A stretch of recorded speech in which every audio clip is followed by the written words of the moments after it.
everybody, and welcome to a new episode of the MinnMax Show podcast, place about games, friends, getting better. Thank you for being here. My name is Ben Hansen. I'm joined by Kelsey Lewin.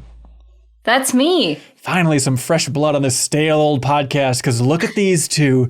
Look what the cats dragged in for the third week in a row. We got Haley, the Star McLean. This is my new personal record, 3 in a row. Congratulations. And Jacob, please don't leave us Geller. You can't get rid of me. I love it. I would rather not have anybody else. Unless anybody else is listening, then I'd rather have absolutely everybody else. But hey, on this very episode of the podcast, we have so many good games to talk about. We're going to be talking about Kunitsu-Gami, Path of the Goddess from Capcom. I don't want to tip my hand. I'm very excited to talk about this game. I'm excited to hear about that game. Oh, great. Then we're going to talk about Concord, PlayStation's new shooter. Haley's been playing it. Kelsey's been playing it. I've been playing it. And then we're going to be talking about Schim, the indie game all about jumping through shadows. And then Sarah Pazorski is going to knock on our door and come and talk about Final Fantasy XIV Dawntrail. And then she's going to be joining us for the back half of the show for community questions as well. So if you're a big fan of Sarah, stick around. I know we're chopped liver, but she'll get here. She'll invade the podcast at some point, I promise. I can see there's a little icon on Kelsey's Discord that our viewers can't see that says playing Final Fantasy XIV. I'm not. I swear I am not. And I don't know how to get rid of it. I noticed that too. It must be like my partner also uses this computer because I play Final Fantasy. I just started playing, spoiler, but I play it on a completely different computer. So this must be like showing it that my partner is logged in, or it just like is running on the laptop over there, and it knows that for some reason. Viewers, watch her eye movement. She's playing. I'm not. Hands up! I'm not playing. No, it's the idle section of 14. There's always an excuse. We can just read it on your face. You're now an official 14 person, and it's just there's signage everywhere letting the world know about your new identity. So congratulations. Okay, Kunitsu-Gami. Path of the Goddess. This is the Capcom game that we talked about a couple times in the past. I played it at SGF. It is the new Capcom game that's only $50. Tower defense-ish action, stylish action, tower defense-y, Japanese as hell, weird as hell game. Last time we talked about it, I think, Jacob Geller, you were mentioning how you were going to check it out because Michael Huber said that you would like it.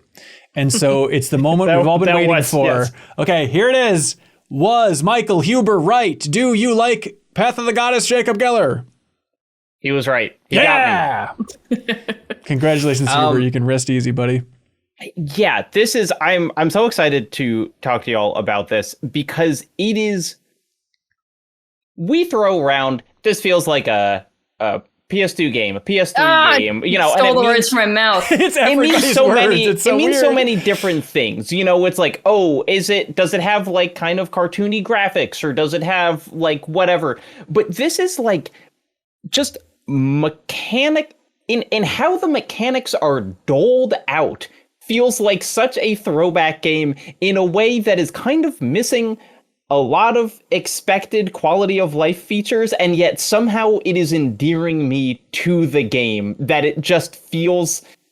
this just feels like it would be a PS2 game with a huge cult following. Yeah, it's like the vibe that I've got so far. Yeah, this is a like now it's $95 to buy a PS2 game because no one bought it, but it was actually pretty good. Yeah, I mean, Kelsey, with your never-ending knowledge of games, I was trying to think of that because, like, what is it that makes it feel like PS2, PS3? Is it just a little dash of Onimusha in there, or it just feels like that weird Japanese game that is more tactical than you think when you get it? Like, what are the obvious comparisons here?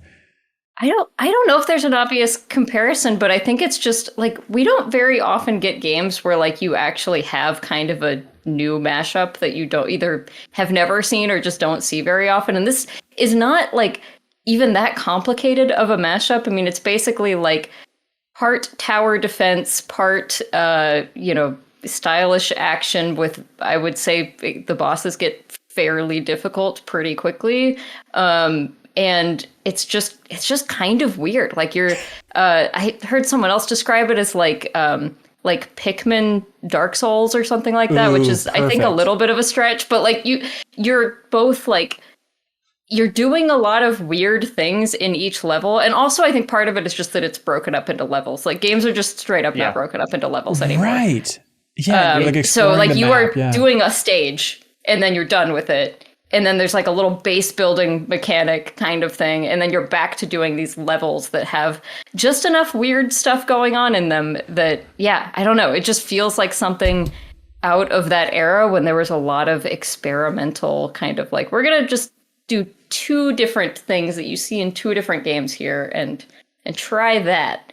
To me, a lot of what feels throwbacky is the pacing, in that, like, it is very slow for a pretty long time. You know, where it's like, I think I probably played the game for 2.5 hours before it started getting mechanically complex in the way that I kind of expected it would be from the beginning. You know, that it's like, so the way that the game works is that you are a person with a sword, and you have to guide this very slow walking goddess, like, from the beginning of a level to a gate. Oh, I don't think she's a goddess. I think she's the like maiden that talks to the goddess. Right. Okay. You have to guide a maiden. This is not the path of the goddess, even though you are literally making a path for a lady that looks like a goddess. Right. Okay. That's a good clarification. And she very slowly dances over there, and so, like, you have to draw that path, and there's kind of a day section where you are gathering resources and assigning villagers jobs, which are like the turrets that they become in the tower defense section. And then at night, a bunch of monsters run out, and you can fight them directly with your sword and kind of pretty basic combo attacks. And then the villagers can also fight them. And eventually, it's not a spoiler to say, the paths start branching and monsters are coming from a lot of different points, and you have to separate villagers out throughout the level to be like, here's one, here's the other. But like the first 4 levels are just like a straight line there. You just put all your villagers immediately in front of the gate, and I was kind of like, is this just what the game is? But I felt like it couldn't be, and eventually you get there. But, like, it is kind of wild how slow that beginning is.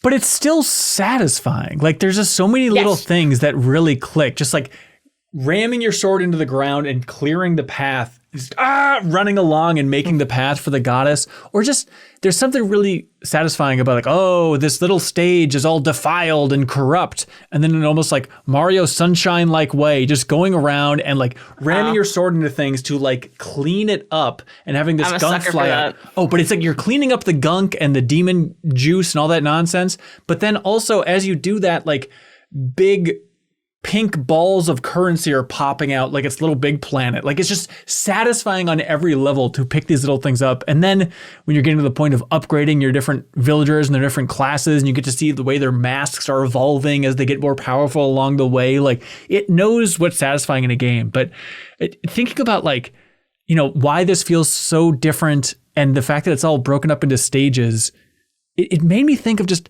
how lucky we are. Like, this game, it could have fallen on the other side of the spectrum and become some free-to-play crap trial balloon from Capcom of, like, okay, there are multiple currencies. It's all like bite-sized levels. Like, it could have been Plants vs. Zombies 3. Yes, exactly. But instead, it's this weird artistic game. And you talk about, having the demons pop out of the gate and start marching towards you. It's like, that is my favorite part so far, is just every stage you go into, and the demons, when they come out, which are called the XIV, when they come out, it's always just this wild looking monster who's just like, "Wah, and me too," as he comes out in this weird strut as he's marching towards the goddess. It's just endlessly entertaining how freaky these gross things are looking. We got to talk about potentially, like, best art direction of the year. Ooh. Like, I cannot believe how much I like the designs of not just the monsters, but, like, the character that you're playing as. Yes. It's like, how many dudes with a sword are there in video games? And it's somehow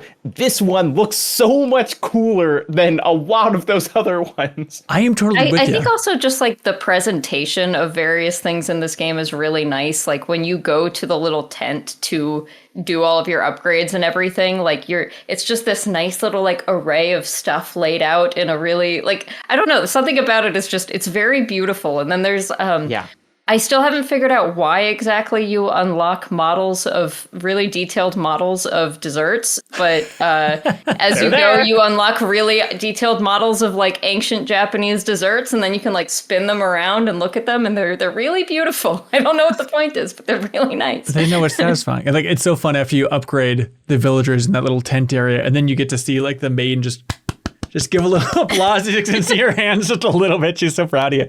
And I had the same thing, Jacob, where early on I was like, why is this protagonist so freaking cool for me? Like, again, he's just a guy with a sword with a weird looking mask on. Haley, I need you to put your body in ice water because it's a guy with a mask. I want you to be cool. This isn't a bonus pod situation. People who don't listen to bonus pod are going to think I'm a freak. We have whole other conversations there, and then you bring them up haphazardly, and I sound like a weirdo. If you listen to bonus pod, you'll understand exactly why stormtroopers are sexier than George Clooney or whatever the hell Haley's thinking over there. It's certainly true. But there's something about the protagonist here, and I think it's just ties into the larger game itself, where it's just so silent and confident, where it like has its own tone. This game would just be ruined if there were characters talking and explaining too much crap to you. Fully agree. Yeah, but everything, if you just have a great character design, guy with a sword, funky mask comes out and he's helping, immediately I'm just locked in. Like, this is a cool video game protagonist. I hope he never says a word.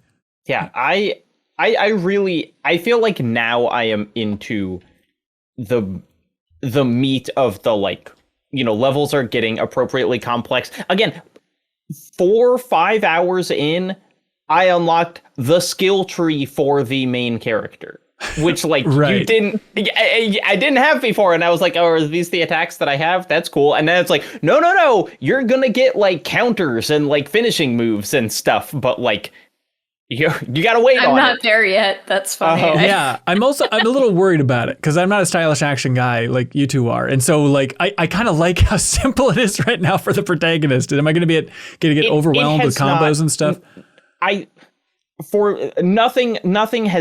Nothing about the like blocking has seemed particularly mandatory. It's like I just have stronger versions of the attacks now. Weirdly, there is some tactical stuff that is in that skill tree. For instance, I was thinking, why isn't there a button to summon everyone on the map to one place? Right. And then it's like, that's actually one of the first unlocks in the skill tree. Okay. And so again, it's like, I think they are maybe really nervous about the game getting complex too quickly. And so instead, at the beginning, it feels very basic. And then, and then they're kind of slowly doling it out. I do think there is, as much as I've talked about that I like that it's kind of weird, there is some strange quality of life stuff that isn't there. For instance, you can't fast forward at night. Yeah. Even, it's like, you know, it's like during nights, the first time you're playing them, you're usually running around with your sword guy and you know, fighting everyone yourself as well as with your turrets. But the game really encourages replaying levels and doing them in different ways and being like, hey, only use, you know, the guy with the bow or something. And you can set it up so you don't have to do anything at all, but you can't fast forward. So I've like literally just like left my computer and like gone to do something. And because the nights are pretty long, like they're, I don't know, like 5+ minutes long. And you just kind of got to wait while stuff happens. Like there is, again, a lot of the friction of this game I like, and then some of it is a little like, why isn't that an option? But maybe I just haven't unlocked the skill tree that allows for you to fast forward at night. Yeah. I will say, I think, because it encourages replaying levels so much, which is I've spent a lot of time doing already just on the ones that I've done. It's like, they're a little too long for me. Like I need, because first you have the opening cutscene, which, you know, you can skip that, but you have to like wait for it to load in, and then you got to hold so that the little thing goes around and you skip the cutscene. And and then, you know, you have to do a bunch of chores basically before you can purify the area. You got to go get rid of all of the different impurities around there. And so it does, it makes replaying the levels, I think, especially the not being able to fast forward at night, I think it just makes it just a little too long. Yeah, it's so weird too, because Haley, after you like clear every stage, that stage then becomes a base. And it seems like it'd be the type of game where you'd have like one home base that all the villagers would come back to and you can build stuff up. But it's like, no, every stage you clear becomes a separate base that you're building up and like repairing different things around. It's another just weird, funky choice, but kind of cool that like every level becomes this little home base with just like a beautiful, peaceful piano playing as you see the guys who you armed with axes now are just out there chopping wood. No, I really love it in like a thematic sense because you start at the top of this mountain and you're going down, and now I can just look back and see like these are all the places that I fully rebuilt. And there's this kind of like, there's the line of where I fought through, and that's the lowest. And then like a little bit higher, there's the line where I've like made everything beautiful. And it is like, yeah, it's not, you have to like click on these and go through a loading screen to get to every one. And when you're there, functionally, all you do is like run to a place and be like, hey, 3 guys, go here, rebuild this thing. But Right. just like, it is satisfying in kind of an emotional way to just see all of this stuff get rebuilt slowly.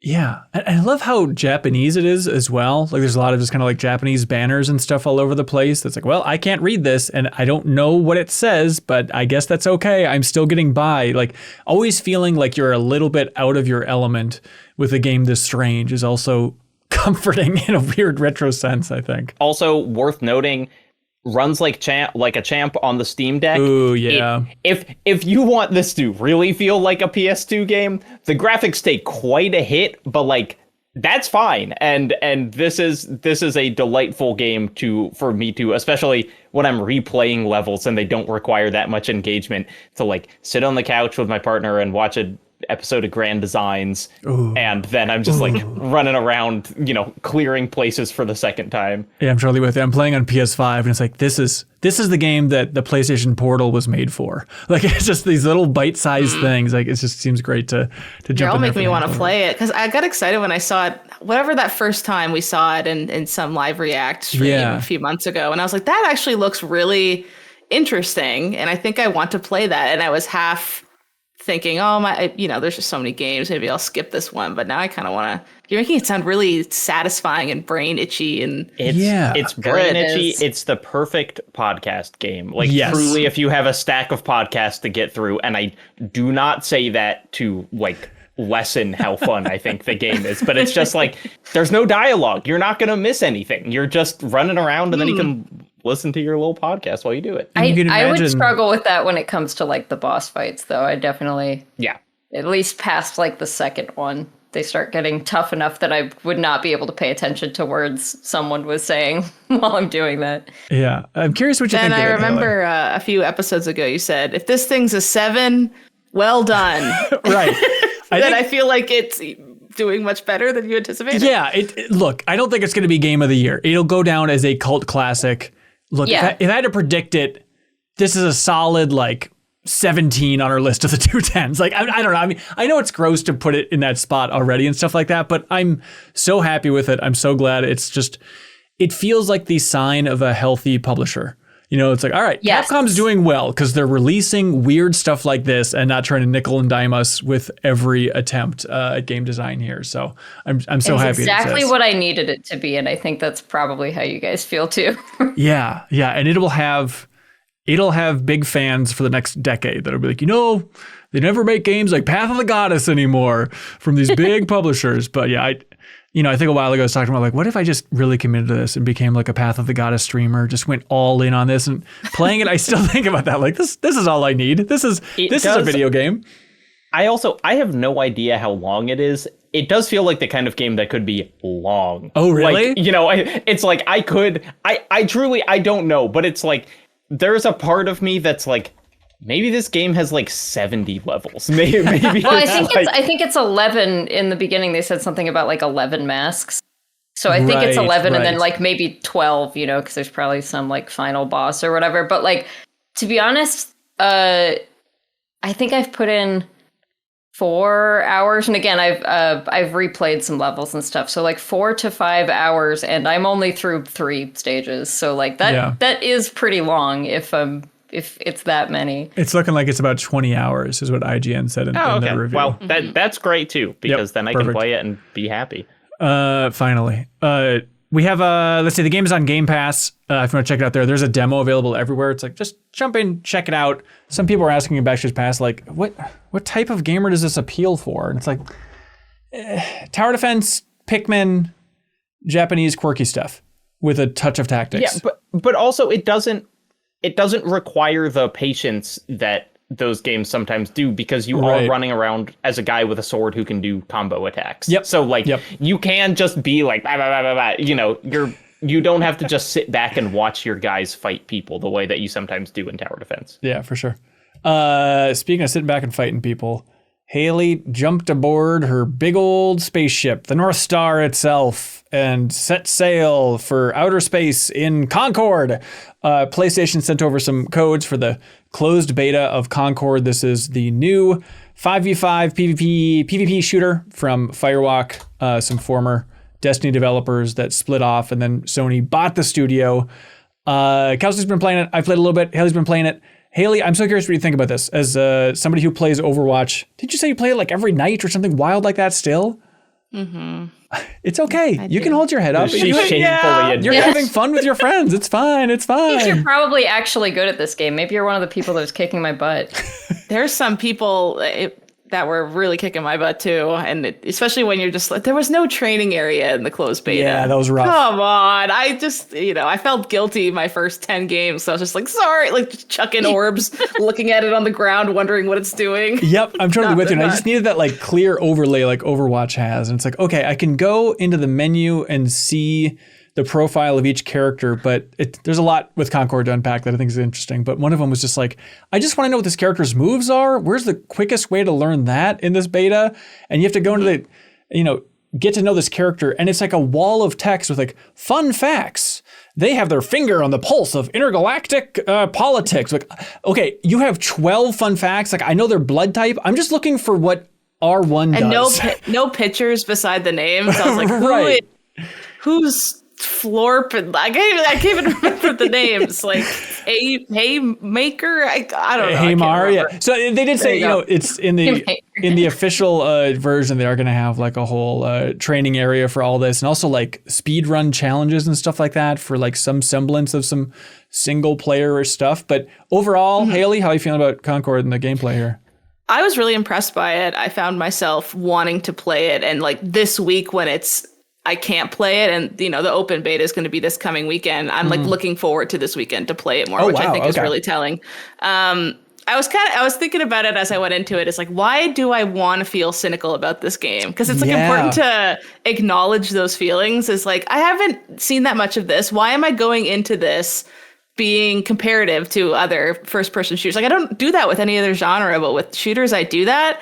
And I was trying to unpack those feelings and come into it with more of just like, let's see what this is, and like not weigh on it so heavily, because it's just, it's doing a lot of the same map types that a ton of other games do. Like there's, every game has like a team deathmatch, like a dog tag, collectathon like thing, capture the point, cargo moving things, whatever.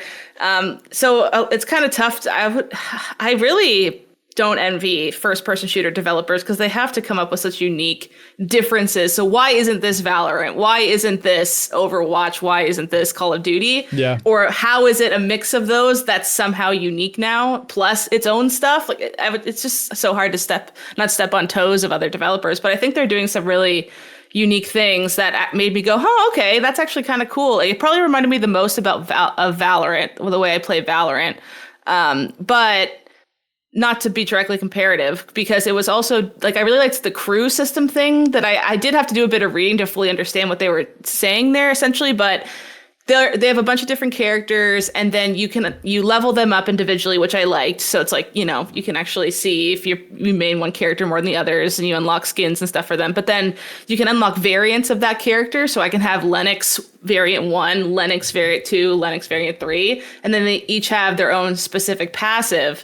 And the way that works in their competitive, I think they call it rivalry mode, is each round, if you win that round, you can't pick the last character you just picked, but you could pick a different variant. So if I just won a round with Lennox 1, next round I could be Lennox 2, the round after that I could be Lennox 3, with the max being 3 different variants in your crew at any given time. Okay. So I could play 3 matches as my main if I want, and go back and forth. And then you go into the crew maker and you can set up all these different types of crews. So it's like, here's my DPS one, here's my, flex, here's the big, however you want to organize them. And then you choose which crew you want to come into and play. And I thought that was, what you could say, well, why don't you're just allowed to pick whoever you want every match anyways, like Overwatch, and play them the whole time. Right. I think they're balancing the game around that really unique element. And I think that's what the core of the difference is with this game, and everything's kind of blossomed from there. Because I was the whole time just trying to be like, why is this different? Yep. And I think that's what they're basing it on. And the shooting felt really good. I was impressed by the shooting. Most of the characters I liked were just the gun ones. I didn't really like how many characters like shot gloop or like a vacuum cleaner and stuff. I was like, I just want a gun. Just give me an SMG. Cleaner, give me an AK. Kind of rules though. I didn't like playing as him, but a friend of mine was playing him, and it was great. Yeah, it's just a big yellow robot guy. Or it's like, I was kind of in the opposite camp of like, okay, you get in with your what was his name? Teo, who's kind of like the Soldier 76. Like, okay, that's he's just all okay, that was your that's basic. all I played. Got it. Like, Same character. Yep. Yeah. But I was like, okay, I got the gun stuff. I think it feels good, but now I'm interested in the freaks. And so like, I liked Hamar the best. The one that did have like kind of the crossbow with like the fire thing, and she can like just rain fire. It's like this cluster bomb of fire that comes across. She was the Junkrat or whatever. Not to do that, because that's also, I was just saying, don't do. I shouldn't. But then do also that, it's like, but it's so easy too. You gotta do it. But then like her Yeah. slow shooting was like, okay, this is a little bit like Mei, who was my main in Overwatch. So it's like the slow firing kind of got me there. Yeah. But then the thing that's wild is how Destiny it feels. Like, when I was playing as some other character early on, I saw some character floating across the screen like a warlock. I was like, oh, they just have the Destiny like float for some of these characters. So all the different characters have different kind of jumping abilities. Like can jump twice, jump 3 times, can float across. And so it's wild how kind of airborne some of these characters can be at times. But it is very Destiny feeling. This is a larger discussion. But I am amazed at like the negativity and pessimism about this game. And like when you're talking about Haley, it's like, why am I going in with a negative attitude? I was just like reading some reactions on Reddit and stuff like that, and people are laying into these characters to such a wild degree, like, oh, these characters all suck. This is the worst character design I've ever seen in my life. It's like, compared to what? And I think what's Ben, yeah, I think it's because they're really diverse. I'm sorry to break that to you, but I think this is the internet being weirdos about the fact that. Do you think so? So they're not like angry about that big yellow robot sucks? They're like, there's a lady on the key art level sucks? Yeah, it's like the healers are men, and there's a lot of women and ethnicities and stuff represented here. I think is where a lot of that negativity is coming from, because it is absolutely no different than Overwatch or Valorant or any of these other ones in terms of character design. There is nothing substantially more boring or more exciting than that. Yeah. Like, it's the same. I sorry. mean, Overwatch really blew me away when I was first playing that back in the day. Oh, for sure. But I mean, like, they're all good now. Like, I don't know. Right. Like, pretty much all of these hero shooters, like, do a pretty good job of characters.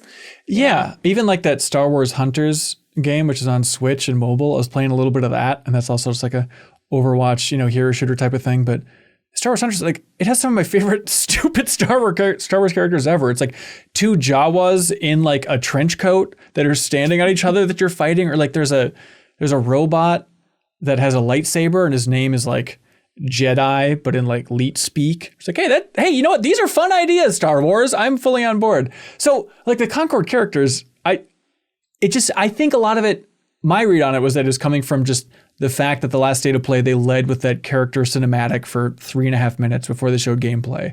And I think that turned a lot of people off and made a lot of people think these characters suck, because I had to watch an alien talk in a spaceship for a couple minutes before I saw gameplay. And it's like, that was just a bad move on Sony's part to arrange it like that.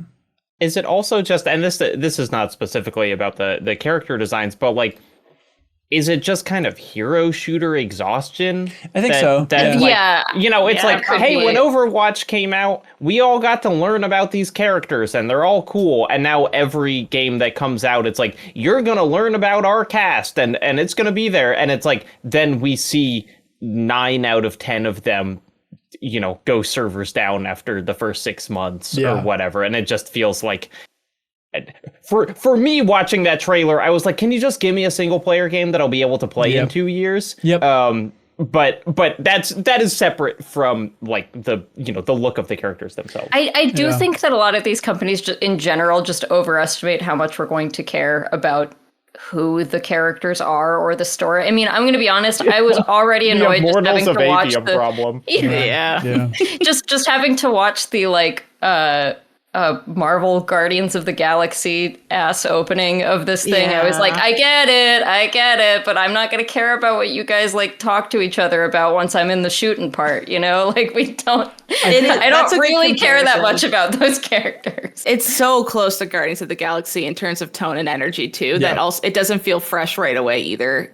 Right away. In that cutscene, especially Kelsey, the one you're talking about, I was like, they're literally they look like them and they have the same silhouettes and stuff. And they seem to be filling those same kind of quirky, tropey roles within each other and stuff. Yeah. And I was just like... But you could assemble a cast of Overwatch characters that would be the exact same thing too. And I guess that's my point about the character design is it is just not meaningfully different game to game. There's not one that does it amazing and all the others suck or anything. I think they're all just kind of they make some different looking guys. They're all kind of cool. Maybe some of them are lame, but in general, I just don't think I don't see this character design as any different as than Overwatch or any of the other hero shooters, really. In the setting, I'm on board for just to have the loading screens as you're coming down into the match. It looks cool. That. It's 70s sci-fi, seeing a ship descend through an atmosphere. That's cooler than just watching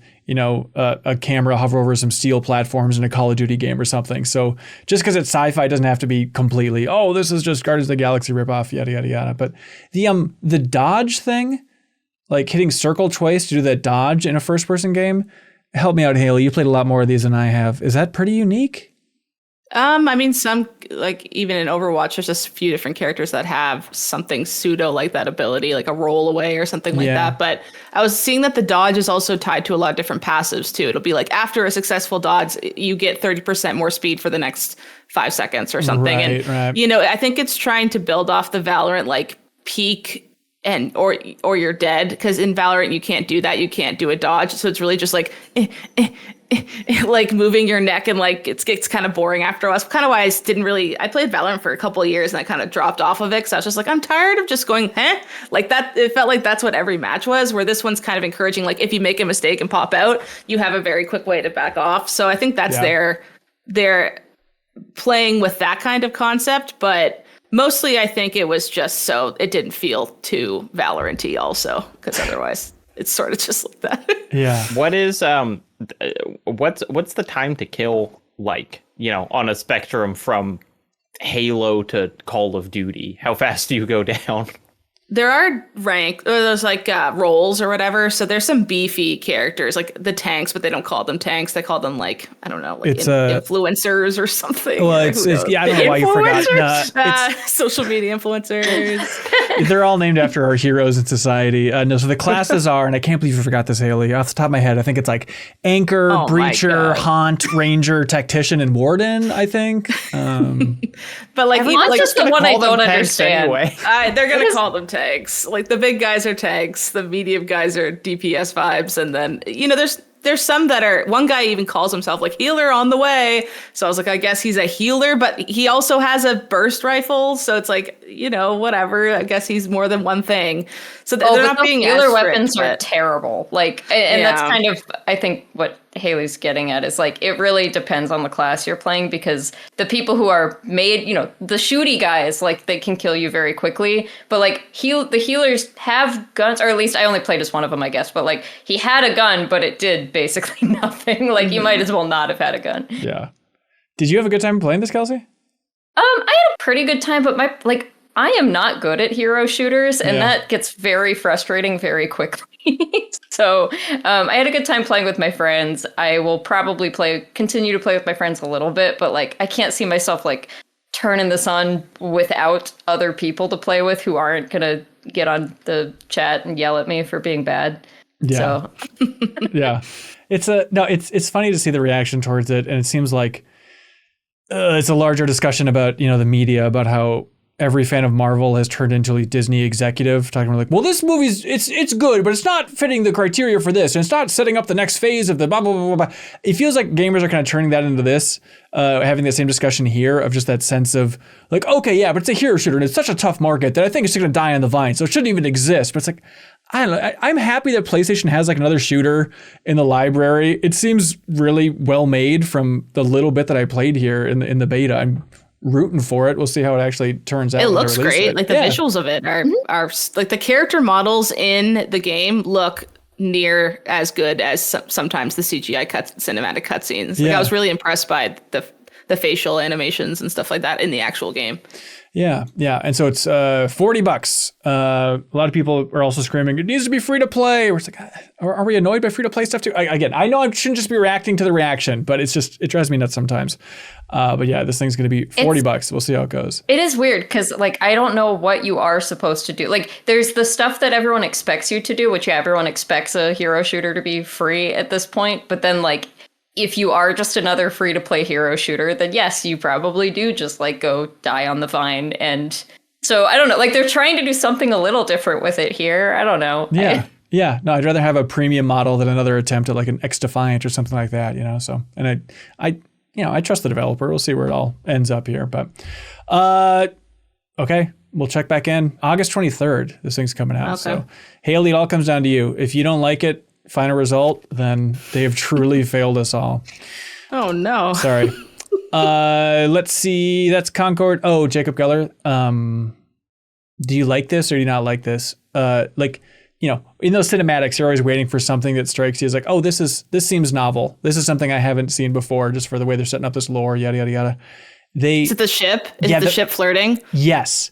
And like the fact that the ship, it's specifically the ship, the North Star here, that they call the ship Captain, I think is really cool. And I haven't seen it in a lot of other sci-fi where... Wait, I'm sorry. Define the flirting? It's a flirty, fun one of ship. The characters in the ship seem to be in love. I don't... In like a Solo the Star Wars story? It's exactly kind of and like that episode of Futurama where Well, we all love that plot point.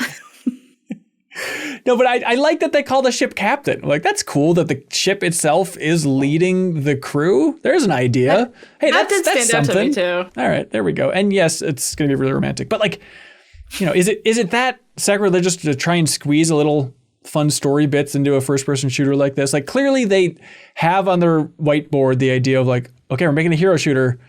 What separates the good ones from not? The characters are sticky. Like, what can we do to try and make that a huge bullet point is to have these characters stick with you. And let's try and put a little story more in your face than usual to accomplish that. And apparently that's a gag reflex for the game industry in a lot of ways. Didn't they say they were going to release like a cinematic a week or something like that leading up to the release? Like maybe those will be great. And, you know, it's just... Okay. No, maybe they will. It could be. Maybe they'll be exactly like Marvel's Guardians of the Galaxy, like the first one. No. Maybe. Yeah. This is a weird question that probably none of us will know off the top of our head. What is the last Sony published first-person shooter game? I think it's before this. Killzone Shadowfall at the launch of the PS4. Right? I think. Yeah. Like 2 generations ago, basically. Mm-hmm. Isn't that weird? Mm-hmm. That, I mean, I guess it's, you know, that Sony decided their look was close third-person shooter or third-person, you know, behind-the-shoulder type vibe, Last of Us, God of War, etc. But, like, it's crazy that it's been since Shadowfall for them to publish a first-person shooter. Yeah, and so for them to get out here with a new IP, I think it's exciting to see them take a swing at it. And it seems well made. But all right. Ooh, wait a minute. Are you guys hearing a certain somebody rustling in the bushes, eager to jump into the podcast like a little rattata scurrying around? All right, Jacob, we're going to squeeze you on out of here. Anything you want to convey before we let you go? No, that's it. That's it? Well, I don't know. Stay tuned for the Shadow of the Erdtree Part 2 Deepest Dive, which will be happening at some point soon. Yeah, it seems like the plan is to record that next week, covering everything in the game. So we'll be collecting your comments. Ooh, remind me, I got to post that up on Patreon. So if you're a Patreon supporter at any tier, you can submit your comments, and then your thoughts on Shadow of the Erdtree, the entire damn thing at this point, will be read in the next discussion while they mop up everything. Listen to the first one if you haven't. You know, it's me and Renata Price and Sarah Podzorski and Kyle all like talking about Elden Ring. It's better than that. Kyle has a absurd style of playing these games, and we all make fun of him for it. Okay, look, Kyle, he's probably listening to this, but you know what? We got some time before he yells at us. Is it cool to have the attitude that Kyle does just to represent all different players of Elden Ring? Or is it a little bit like, come on, man, like you should care a little bit about your stats. Like can't just be like, I hit the button and it goes forward and then I have a fun time. Because here's the thing about Kyle. He has beat it. And so, like, if he was doing that and then he decided it was too hard and he quit, then it would not be cool. I would be disappointed. Right. But the fact that he has finished it means, like, hey, man, he didn't care about stats. He played with the first sword he picked up for the entire game and he finished it. So, like, I can't be mad. That's like a YouTuber challenge or something. That's like a thumbnail he, or the header. He basically didn't level vigor. He was playing Elden Ring and he's like, I don't need more health. That doesn't seem like it'd be helpful in this game. Hey, look, he can do him, and I play my games a unique, bad way as well. But it's like, I think when it comes down to it, is like when he talks about how it's like one of his favorite games of all time, it's like, if he just like streamed this once, he would like double his appreciation of the game just from having the chat be like, oh, by the way, do you know this? We can point at this out. Like, maybe it's just, I'm speaking from my own perspective. Like every time I've streamed Elden Ring, I feel like it has deepened my appreciation in such a huge way. Man. He's played a lot more of these games than you have. Yeah, you're right. All right, I'll shut up. All right, thanks, Jacob. You want to clap out of here? Bye. Sarah Podzorski. Yeah, so is Kyle secretly a god at Elden Ring? He's a god. I don't know if he's the god. Because the way he talked about playing was he's like, yeah, I just walk in and I just kill the boss. I haven't had any problem with any of these like super hard DLC bosses that everyone's saying are super hard. I mean, it is confusing. What do you think that is? Is it just he has a build that he really lucked out on? He's lying. I think that could be He watched a playthrough on YouTube and he's lying. He's watching Ellie Joy panic. That would be scalding hot tea if someone on a Deepest Dive didn't play it, just watched the playthrough. Oh, it is weird though. That was like, I thought about it for like maybe like Alan Wake. I was like, would anyone know if I just like watched it and didn't play it? Like it's one of those games where it's like, who is like one the of those Spark games. Notes of games? Yeah. I did play it though, just so we're all very clear. I watched your streams. We don't want any rumors to start up that I didn't finish the game. It'd be so vile. No, but I think about that too, Sarah. We're like, when I was streaming just the opening of Erdtree, and everyone's like, don't go into that tomb. It's going to be a nightmare. And I went down there and they're like, good luck with this guy. And is the guy like shooting kind of like Gatling gun thing pretty early on? Yeah, the school shooter. Yeah, and it was like maybe 3 tries, and it took him down. Yeah, then I watched that, and it destroyed my self-confidence. But I am absolutely not good at games. I was emotionally damaged watching that video because I could not kill that guy to save my life. I probably 20 tries. I had to come back. He was my final boss. Like I defeated him before I walked into the final boss. What is it? It's just lucking out with my build. Like there's nothing skill-wise that I was doing that seemed that wild. Like I'd roll a couple times, then charge up my stupid big spear, and that was the end of them, the end. So please, Sarah, don't feel bad about yourself. I promise you're a better gamer than I am. saw that video and I took emotional damage. I was like, I said I'm uninstalling, delete the game. By the way, Sarah Podzorski's here, everybody. Hello. Welcome. You want to talk about this Dawntrail thingy? Yeah, it was, we had a good run. Yeah? I personally had a good run. Not to bring too much chaos to this podcast, but like 20 minutes before I joined this podcast, I embarrassed myself in front of my guild to such a level that I will now have to uninstall the game. Oh my god. It's okay. It's not that it just hasn't gotten good yet. No, but also it hasn't gotten good. But can I tell you my embarrassing story, please? I don't know. You guys want to hear it out there? I love MMOs, and then it's like you also realize that it's, it's other people are also in MMOs.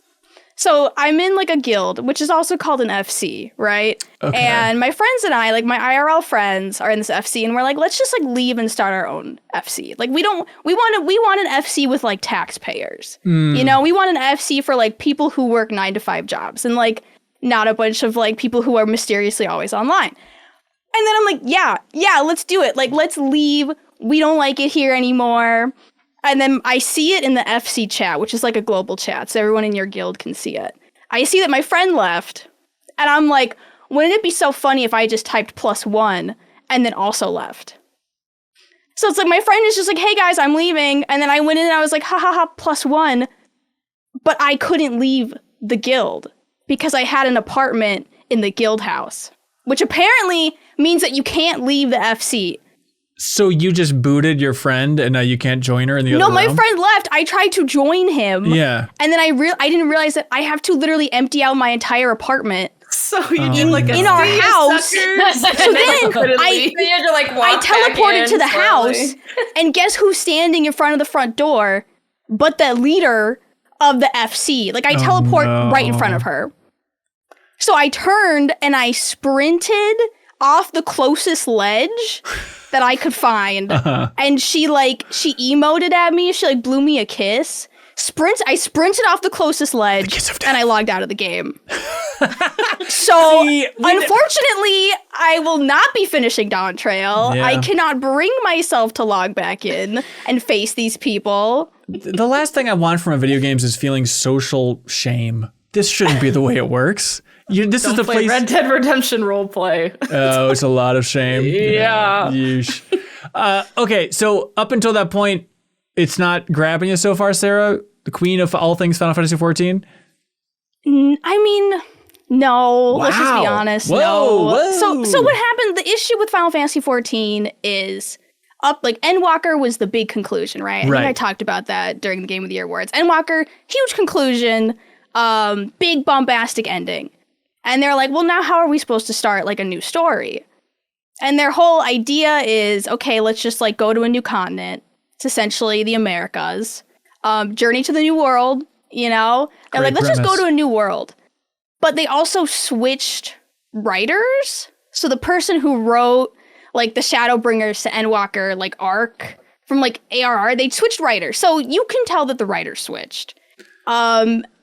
And they're trying to do this. Is that the writer guy, or it's another whole group of writers that swapped over? It's like 2 other writers. Okay. It's 2 other writers. So it's, it's hard to start from like, okay, you're not like the hero anymore. Like the whole story is that you were invited to this new world to support Wuklamat, who's like the cat girl, and she's in a competition to be the next ruler of Yogg-Taral, or AKA South America.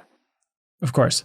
So she's like hired you, and they made it very clear that it's okay that you're coming from this separate nation to her nation to help her win a political contest. They're very clear that that's okay. We love this invasion of America. Yeah, and it's not at all collusion or anything whatsoever.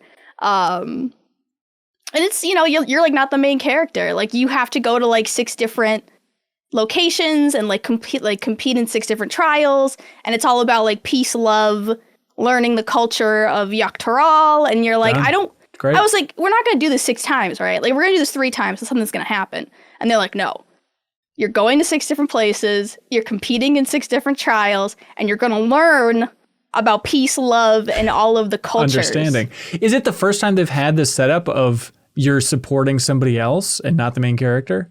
Yeah, basically. Weird. I mean, it's like, in the beginning, you're not like, you're kind of like God now. Like, you can't come back from like flying on a dragon's back in outer space to defeat an evil, like, God, basically. Like, you can't, like, how do you come back from that? And now it's like, look at our Wild West town. Come on in, partner. Right, we literally went to Texas. Right. That's cool as hell. And it's like, you literally go to Texas. So it's like, I just hit, like, the big twist. Like, I just hit the big twist where it's like, spoilers. Where are we doing? Wait, what level of spoilers are we doing here, Sarah? Level 97. Okay, so but I'm saying, are you planning on spoiling this No, twist? but it's like every single one has like a twist, right? Where it's like, oh, everything's going really well. What if something changed and we had to fight God?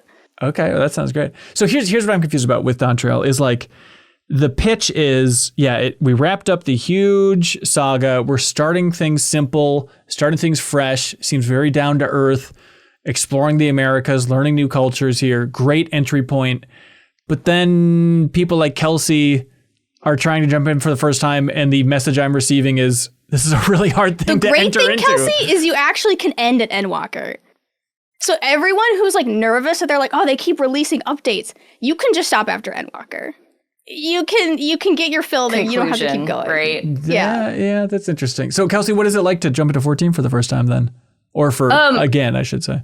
So confusing because I'm not an MMO person, and people have been telling me to play this game for forever. I understand the story is supposed to be like really, really good, but basically, I think I'm like level 11 right now, so I can't even like do dungeons with people yet. So it's still like I'm definitely still in just like baby's MMO territory, like I'm still just like here's a little quest lit up on the map. Let me go run over there. Okay, deliver this to this guy, kill 3 bunnies. Okay, like just doing that kind of stuff right now. And I'm getting used to it and I'm enjoying it. But I'm mostly just like, I feel like the presence of my friends like salivating and waiting for me to get to a point where I like truly understand what I'm doing and can actually be useful to them. And they're like, I have like a bird thing that I can give you, and then you'll have like a little bird on your head, and I have like this armor I can give you, and it's very cute, but it's also very overwhelming. And so like every time I sit down to play it, I'm like, it's the, I don't know, the weight of new MMO expectation. MMO players purposely bring in new players just so they can show off all the cool stuff that they have. Oh, right. Oh, and that is like the sole reason. They're like, look at this mount. Now look at this mount. Like, now do you want to ride in my car? Do you want to ride in my Final Fantasy, was it 15 car? Hell yeah. Yeah, my boyfriend made me watch him cycle through every single mount that he has in the game. And it was like a solid, we were there for like 20 minutes just like, wow, cool. That is a cool chocobo. That's that is a very cool playing the acoustic guitar and strange unicorn thing. So there's like no option to just, hey, give me like a default boring character, but let me jump in right into Dawntrail. Like, it just seems so wild that they want this to be an entry point, but you have to put in 300 hours before you can get to it. I don't know. Did they ever say that they wanted Dawntrail to be an entry point? Well, I think resetting the story, that was kind of my read on it, but I guess think it was more of like a fresh start for like current players. Okay. Because it's like, like what I said, like you basically saved an entire universe, and it's like, now what? You know, like now we go on vacation to America. Yeah. I love that. I mean, are you? I was listening to Easy Allies talk about it, and they had the angle of, people were upset about the story not really grabbing it. Like, who are all these new characters? But it's like, they're probably going to be working with Wook Lamont and all these weirdos for the next 10 years of 14, right? Like, they're pretty good at planting seeds. I mean, I hope that they've been planting seeds. I haven't come across any of the seeds yet. But I think what I'm mostly excited for is this update also had like a big graphical update attached to it. So like everybody, like not huge, but it's like it's noticeably cooler in some areas. Like people look better, like characters look better, their armor looks better. They had like a big foliage update, which I think is why we're in South America. They're like, look at all these plants that we can place. We put plants everywhere. We got plants here. We got plants here. Grass as far as the eye can see, and you can run through it. And like, they were really excited about that. So part of me is like, how much of the reason why the story is lacking is because a lot of the effort was on the graphical and like combat side. Do you think? And they were simple? like, well, we really want to just plant a bunch of plants, and you know what has a bunch of play on? South America. We're going there. Yeah, new classes. Do you even try them out? Is everyone kind of pod committed at this point? I did. So the 2 new classes are Viper and Pictomancer. Viper is the new melee DPS class, and Pictomancer is the new ranged DPS class. It's kind of unfortunate because we haven't had a tank since, I believe, Shadowbringers. So it's like we only have like 4 tank classes and I think 5 healers. And then you have like double digits of DPSs. So it's a little like the queue times have been very long because everyone wants to play DPS and you need 1 tank, 1 healer, 2 DPS. So I love I've been enjoying Pictomancer, but it's like, man, we really could have used a tank or, Yeah. you know, I don't know if we need 2 DPS classes, but Right. Pictomancer's fun. You draw little photos, you draw art in the sky, and it like attacks things. And That it's like sounds awesome. My Starry, you're like My Starry Sky is like a team-wide buff. I draw and hammer, and then I smack you with a hammer kind of situation. It's if you play Final Fantasy 14, I would describe it as a mix of Summoner and Dancer Okay. of the 2 classes.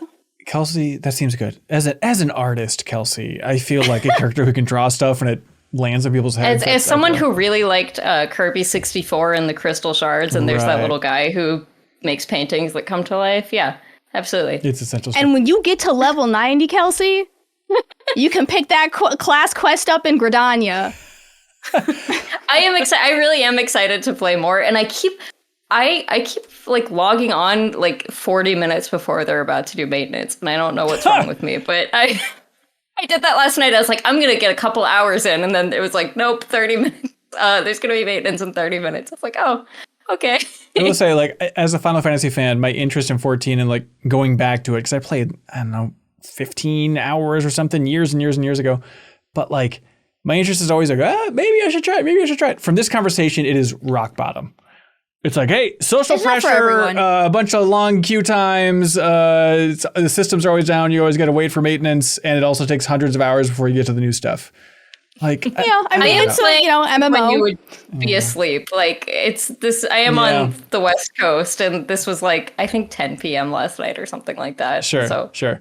Okay, but Sarah, if you can get over this social faux pas that you've stepped in royally. If I can get the strength to log back in. Yeah, and good luck with that. But like, you said you were like almost at the part where it could get really good. Yeah, so I'm excited to see where the story goes. I will say they've made really good changes to the dungeons, which are your multiplayer aspect. Like the game, they made them harder. But like if you're at level 100, like you should at least know how to play the game at this point. Mm-hmm. So they're trying to hit this like sweet spot for the people who really want more difficult content and the people who just want to be there for the story. So I think they did a good job. The dungeons have been fun. Bosses have been fun. The locations are still cool. Like Texas was interesting. All the NPCs, I didn't realize this, American accents. Ooh. And every other NPC in the game, British. I didn't realize how like upsetting it was going to be watching a cat man have just like an American accent. But it like unsettled something in me that I wasn't ready for. Awesome. Okay, Dawntrail. Stick with it, everybody. We can do it. This will be the game of the year by hook or by crook. Hey, Haley, do you want to talk about Schim? Yeah, I can talk about Schim. Thank you for pronouncing it because I didn't know how to pronounce it. I was like, Schwim. I have no idea how to pronounce it. That sounds right. It's been in a couple of presentations and it looks awesome. The idea is kind of isometric game where you jump between shadows and it's all kind of monochromatic. What is the game itself though? What are you doing? Yeah, you're like this little baby shadow guy, and you lose your human. You get detached from your human. Like Peter Pan. Okay. Like Peter Pan, actually. Got it. So I'm a Disney adult now, like Haley, after visiting Disneyland for the first time, so you have to relate everything through Disney terms for me to understand. Oh, okay. So it's kind of like when you jump in Space Mountain into the car. No, sorry, that's too hard. Yeah. You have one big jump and then you can follow up from one little jump. And if you don't hit a shadow, then they take you back to like a checkpoint kind of thing. So you're trying to get across these spaces using shadows. And there's some fun, there's some fun tweaks on it. Like one level's in a lightning storm. I was like, hell yeah. So you have to like time your jumps with when the lightning flashes to cast the shadow against certain things to jump forward. I was like, perfect. Good job. Great idea. The art style is so crispy. Like that's why this game kind of stood out so much, is it's just such a clear and very conscious art style. It's very, complementary colors with like the main color for all the items and then the outlines being its complementary color. And the only difference is like the shadow black is where you have to jump. So that was really cool. And I did like it, but I thought you could take out 30% of it. And I think it would have been for the better. Okay. Because what I was really wanting it to do, and it did it sometimes, is whenever you jump in something, you can press, interact and something happens. It's kind of like in Max Payne where you can walk up to anything and just be like, bump, bump, and like play with it like a Fisher Price toy. Right. I don't know. I played Max Payne recently, so that's what made me think of it. Go to example. The best parts of the game were when it was almost kind of like a puzzle to figure out how to access shadows to move forward. Like there was one instance where a cat was asleep and it was scaring a duck. And I needed the duck to walk down the street, but he was too scared of the cat. So I hopped in a car and I honked the horn, and then the cat ran away, and then the duck moved and I was able to go forward. And I was like, fun, that's great. But then most of the levels were just like hopping just the same shadows I've seen like a ton of times, or crossing lanes of traffic with cars. And that just like, there would be whole sections where it was just like a car hopping thing. And that would happen a lot of times in a row. And I was like, honestly, you could just get rid of most of these. And I think I would have had more fun, because the whole point of the game is your human's always just like, oh, he's right there. He's just out of reach. I'm trying to get to him. So after a little while, I was kind of like, let me just get to him. Like I'm kind of, I was tired of just hopping past cars and lampposts over and over again. But then when it was doing those kind of more interesting puzzly things, I was having a lot of fun. Like the thing that stuck out the most was this one level where you're on a golf course and you go in the ball and you can interact with the ball to shoot it, and you're trying to get to the hole because that's the next shadow that lets you hop. So I was just playing a round of golf as like a shadow ball, and I was like, that was probably the most memorable thing in the whole game. I was like, perfect. Yep. Haley, have you played Ghost Trick? This sounds kind of like Ghost Trick to me. I never played that.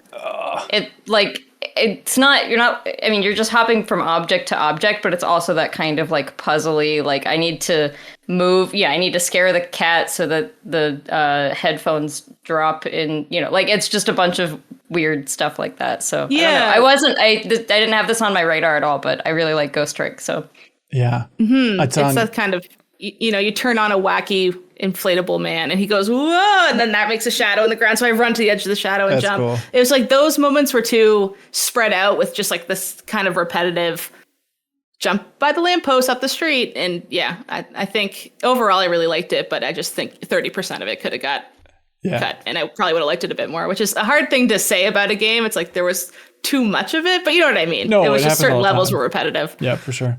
Kelsey, that's Schim, everybody. Schim. Do you think Ghost Trick would be an interesting deepest dive contender? Because I have it on the list. Ooh, I've never played through it, and I've always wanted to. That would be fun. I don't think it's crazy long. It's been a while since I've played it. But, I think it is. So it might just be like a one episode-er, but last time I looked it up, I was like, wait, how long is this? How long to beat Ghost Trick? It's like over 12 hours. That's wow.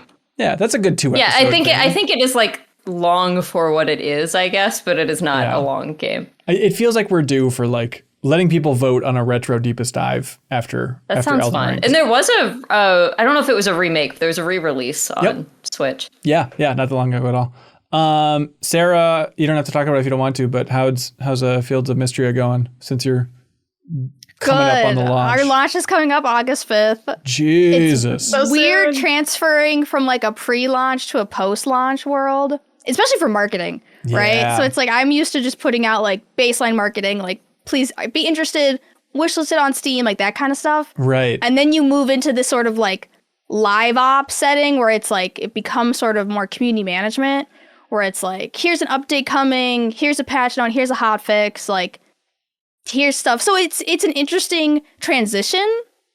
I don't know if I've ever been on the transition. I've either been like on the community management side or on the launch side. So I've never like fully transitioned a role.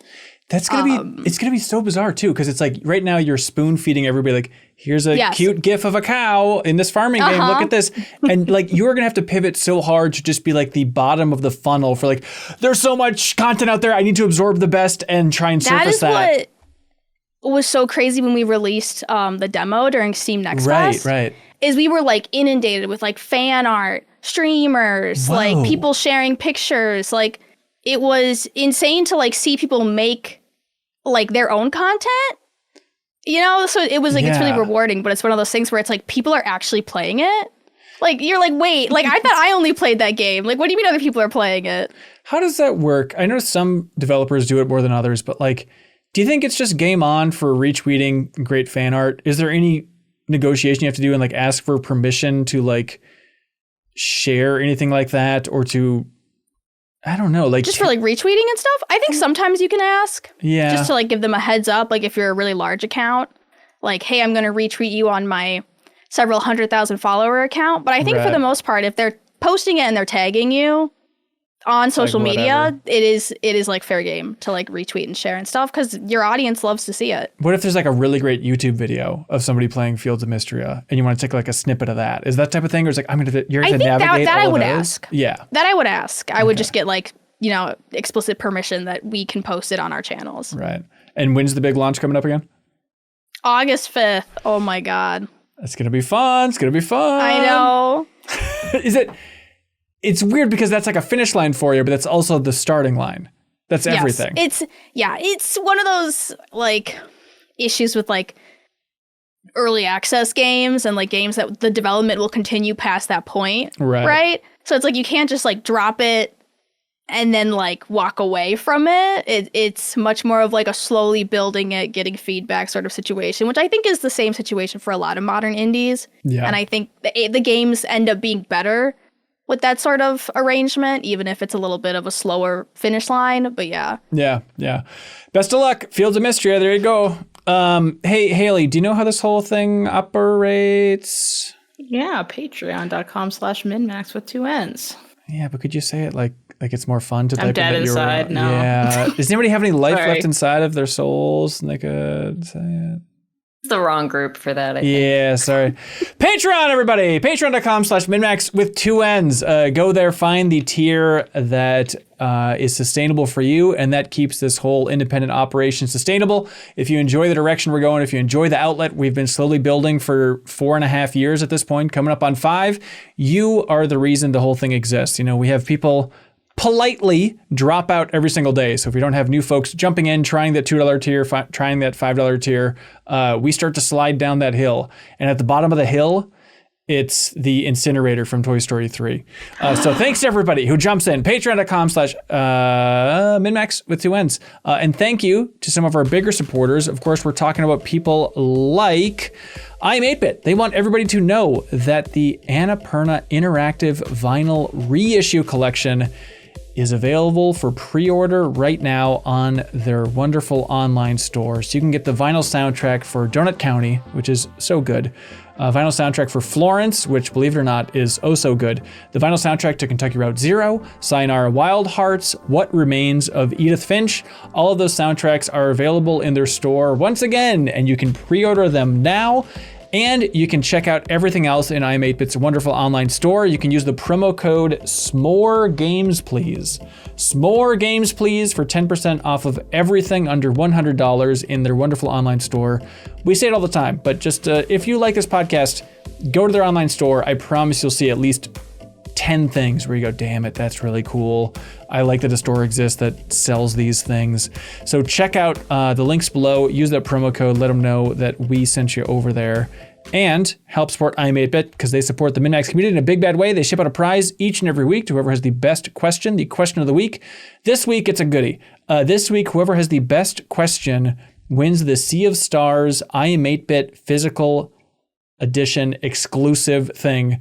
Ooh. Yeah, one of Haley's favorite games from, was that just last year Sea of Stars came out? Mm-hmm. Damn, and the physical version, it's awesome. It has like the map, it has everything in there thanks to I'm 8-Bit. So they'll just ship it to this person's house. So we really have to really be careful and pay attention to who has the best option here. So thinking caps on, everybody.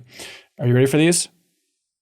Mm-hmm. Wait, I need to know if Kelsey's playing Final Fantasy 14 right now, because in her Discord window, I see the game. We've been over like currently, it says currently playing Final Fantasy 14. So I swear it's not even open on like this computer, but it's either taking it from my laptop, which is all the way over there, or my partner's logged in on like the other profile on this computer. I swear I'm not playing. It's fine. I mean, like, I understand the grind, you know, you gotta farm those fates, you gotta get in those queue times. Like, and if you gotta notice, get your foot in the door. When I said like, hey, does someone want to say the URL for MinnMax? Did you see her panic? Because she's like, oh, what I have to pay attention again because I was too busy playing Final Fantasy 14. I didn't know what anybody was talking about. I gotta click out of my window. Yeah, I'm listening. I swear, I'm on a podcast. Okay, stick with me. This person wrote Kelsey. in. I hide mine. I don't know how you guys like have the I'm too embarrassed to let people know what games I did not know. I Discord. literally hide don't know them. how to disable I this. also don't know how to hide it. Yeah, I probably should, but whatever. So this person wrote in, and they're very classy. Someone named Human Fart wrote in, and they said, nearly... The real name? It's their Christian name, yeah. Nearly and fart. Sorry. Hello, I'm Hugh Manfart. Mr. Manfart. Pleasure Come to right meet in. you. He kisses your hand. Okay, Human Fart writes in. They say, nearly every female character in Paper Mario The Thousand-Year Door has a crush on Mario.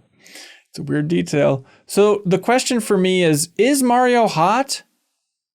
Fantastic question. No, he is not. Absolutely not.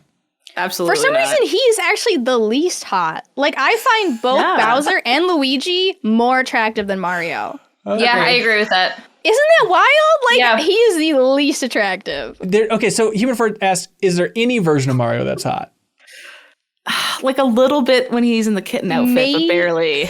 Okay. Yeah. That's a whole different world. Seriously. Maybe Metal Mario, like when he shows up in Smash, you're like, okay. he's got an aura, he's got some vibes. Okay. He that's what does it have is. aura.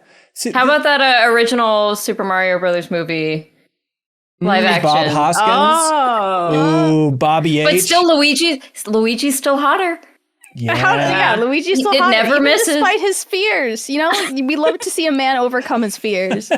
What is it? Is there anything Mario could do? Shave off the mustache? What is? He's too Oh, I boring. think that'd and make it vanilla? worse. Yeah, It would. probably. It would make it worse. Okay. Oh, God. No. So there's think no. it might It's like a it might personality. Yeah, it's like a childlike energy that's just not like it's not very adult, Like you can't really it's too Right. kid-like. He wouldn't think things through. He'd be like, "Oh, we're leaving in 15," and he would just like sit there, and you'd be like, "Oh my!" Like you would just start to feel like he's your son if you dated him. And You have to pack him snacks. Like he doesn't think about those things, No, As everybody knows, it's sexy to have somebody who thinks things through. It's the number one quality, I think, for your It's dating true. profile. I mean, kind of. Okay, all right. Grizzled Gaming writes in, they say, hey gang, during a MinnMax show this past January, someone wrote in about goals for the year, and Sarah said that her goal was to quote, rot girl summer, rot girl fall, I'm not doing anything. And I was curious how that's going for her. Not well, honestly. Yeah. I feel like you're slaying this actually, summer. I You're failed having a Bratz completely. girl summer. I am. I'm having a Brad summer now. Yeah. God, it's gone really poorly. Like I started going to the gym. Oh, I no. work out. Oh. And I have a job that I really like, and it's like for some reason putting out rot into the universe, and then it just it thrusted back fulfillment in a way that I didn't want. Yeah, a George Costanza situation. You're trying to do the opposite, and now everything's just coming back at you. Okay, we don't have to get too personal and weird here, I promise. But working out, you started lifting weights, having a trainer, all that stuff. How has that changed your life? Do you feel better? Do your arms feel cool now? What's going on over there? Well, I decided to do it because Leo said that if you work out, your aim gets better in video games. Remember that? He literally said that on a podcast, and I was like, okay, I'm sold. Sign me up. Okay, first of all, that was a lie. Yeah. I am Classic still Leo just lie. as garbage as before. That did not change at all. Yep. But I'm doing it more proactively for aging. So it's not so much that I'm trying to get buff, Yeah. but I'm trying to maintain mobility. And have my mom stop telling me, Sarah, osteoporosis runs in this family. Watch out for those bird bones. And I was like, what about my bird bones? So Oh no. I know it's been nice. I can lift more things than I was able to before. I've been really good at standing up now. I don't know. You can just feel it, the little things, right? It's I sit all day. Yeah. And it feels better than it used to. Do you You don't make a loud dad sound. I don't every go time you stand up. oof whenever I have to get out. So it's not mainly the arms? I was just imagining you prison scenario lifting weights endlessly. That's honestly want- that's how I you felt want her last to week. deadlift honest to you? God. Not me, but It's Mario. a mix, right? I do a mix of just strength. So yeah, I just lifting barbells and dumbbells and over the head, and then also just a lot of core for whatever reason. So yeah, just a total mix of like mobility and strength. Yeah. I would say. Do you get a thrill out of it? Like after I do... No, I hate it. Really? But it, just like a simple, but like a simple workout, or like if I do pull-ups or push-ups, like I always feel really good afterwards, and I feel like my posture is better. And I feel like it doesn't take that much to just feel like, oh, okay, I feel good about my body right now. It'll be gone in 10 minutes, but right now I'm feeling it. Is it a little bit of those vibes? Yeah. Yeah, but that's because my muscles are like swollen from like ripping and tearing, and then the next day I'm like, I can't walk anymore. Actually, like I do this because I think that I want to be able to stand up when I'm 60, but actually I can't stand up now. My legs are wrecked. Okay. So I don't know. It's just been nice to like do something for myself. Yeah, you know, protect my future in a way that I haven't before. It's an investment in future Sarah, and she's gonna be better for it. Jump on Everything asks, has knowledge you learned in a video game ever helped you in a real world situation? When I was in high school in my materials class, what the hell's materials class? Did anybody else have a materials class? Isn't that like woodworking? I guess so. I've done that. Materials is what they call it? Anyways, the teacher asked how we could make a square made up of 4 pieces more stable, and I said to turn it into a triangle, which I knew because of bridge building games like Polybridge. Hell yeah, nice. Jump on Everything. I remember in 9th grade, there was a really smart lady in our class. And I remember we're like working on a group project, and she spelled fantasy with a PH at the start. I was like, what is this? You don't know how to spell fantasy? But I realized the only reason I was confident about this way to spell fantasy was because of Final Fantasy, but still, I got Well, maybe she was a Fantasy Star lady. I thought she was Fantasy Star Online. Oh, that's where this was going. That makes sense. Yeah, that's why we butted heads You're a all the Final time. Fantasy boy. She's a Fantasy Star girl. Never meant to be. It could never work out. It could never work out. But yeah, has anybody else had knowledge you learned in a video game that helped you in the real world? I had one, and it was great, and that's why I left a fire emoji on this one after you taught me about that trick, Ben. The hot trick. I loved Hamtaro's Ham Heartbreak. That game, I love that game. The best, right? Slay. And in the game, you have to figure out what piano song they're playing, and it's Moonlight Sonata by Beethoven. And I just always remembered that song is Moonlight Sonata. Like, I just always remembered that. Yeah. And then I happened to be meeting with somebody who I wanted to impress, and I walked into their office, and they were playing Moonlight Sonata. Ooh. And I was like, oh, nice, I love Moonlight Sonata. And he was like, really impressed that you just know that off the top of your head. I was like, how do you know that? I love Moonlight Sonata from my favorite game, Ham Taro. And I played up live. He was like, he was like, how do you know that? Do you love classical music? I was like, walk in, love classical music. Yeah. It was like, you're like, also ham ha. Literally, I was like, it's Ham Taro's Ham Heartbreak, but I would never ever say that to him. Yeah, I also have a music one. I had the lovely experience of getting to play the JRPG Eternal Sonata. Ooh, yeah. Which is a story of Frederick Chopin, and he's dying. And while he's dying, he's in this like fever world just made up of music. And the characters have names like polka, samba, like they all have musical names. Waltz that's a dance, but then there's like waltz and then all that kind of stuff. And then it goes between the JRPG to like, and it's just like a normal JRPG, like defeating the ultimate evil, and we all have little dance names. And then it flashes back to like Frederick Chopin's life, and he's laying in bed and slowly dying, and they're going through his entire like life and like all the music he wrote, all the places he lived, like his best friends.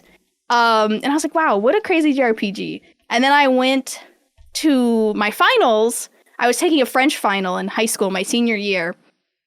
The entire final was an article, all in French, just about the life of Frederick Chopin. Yeah. And honest to God, all of the questions I could have answered based off the game alone.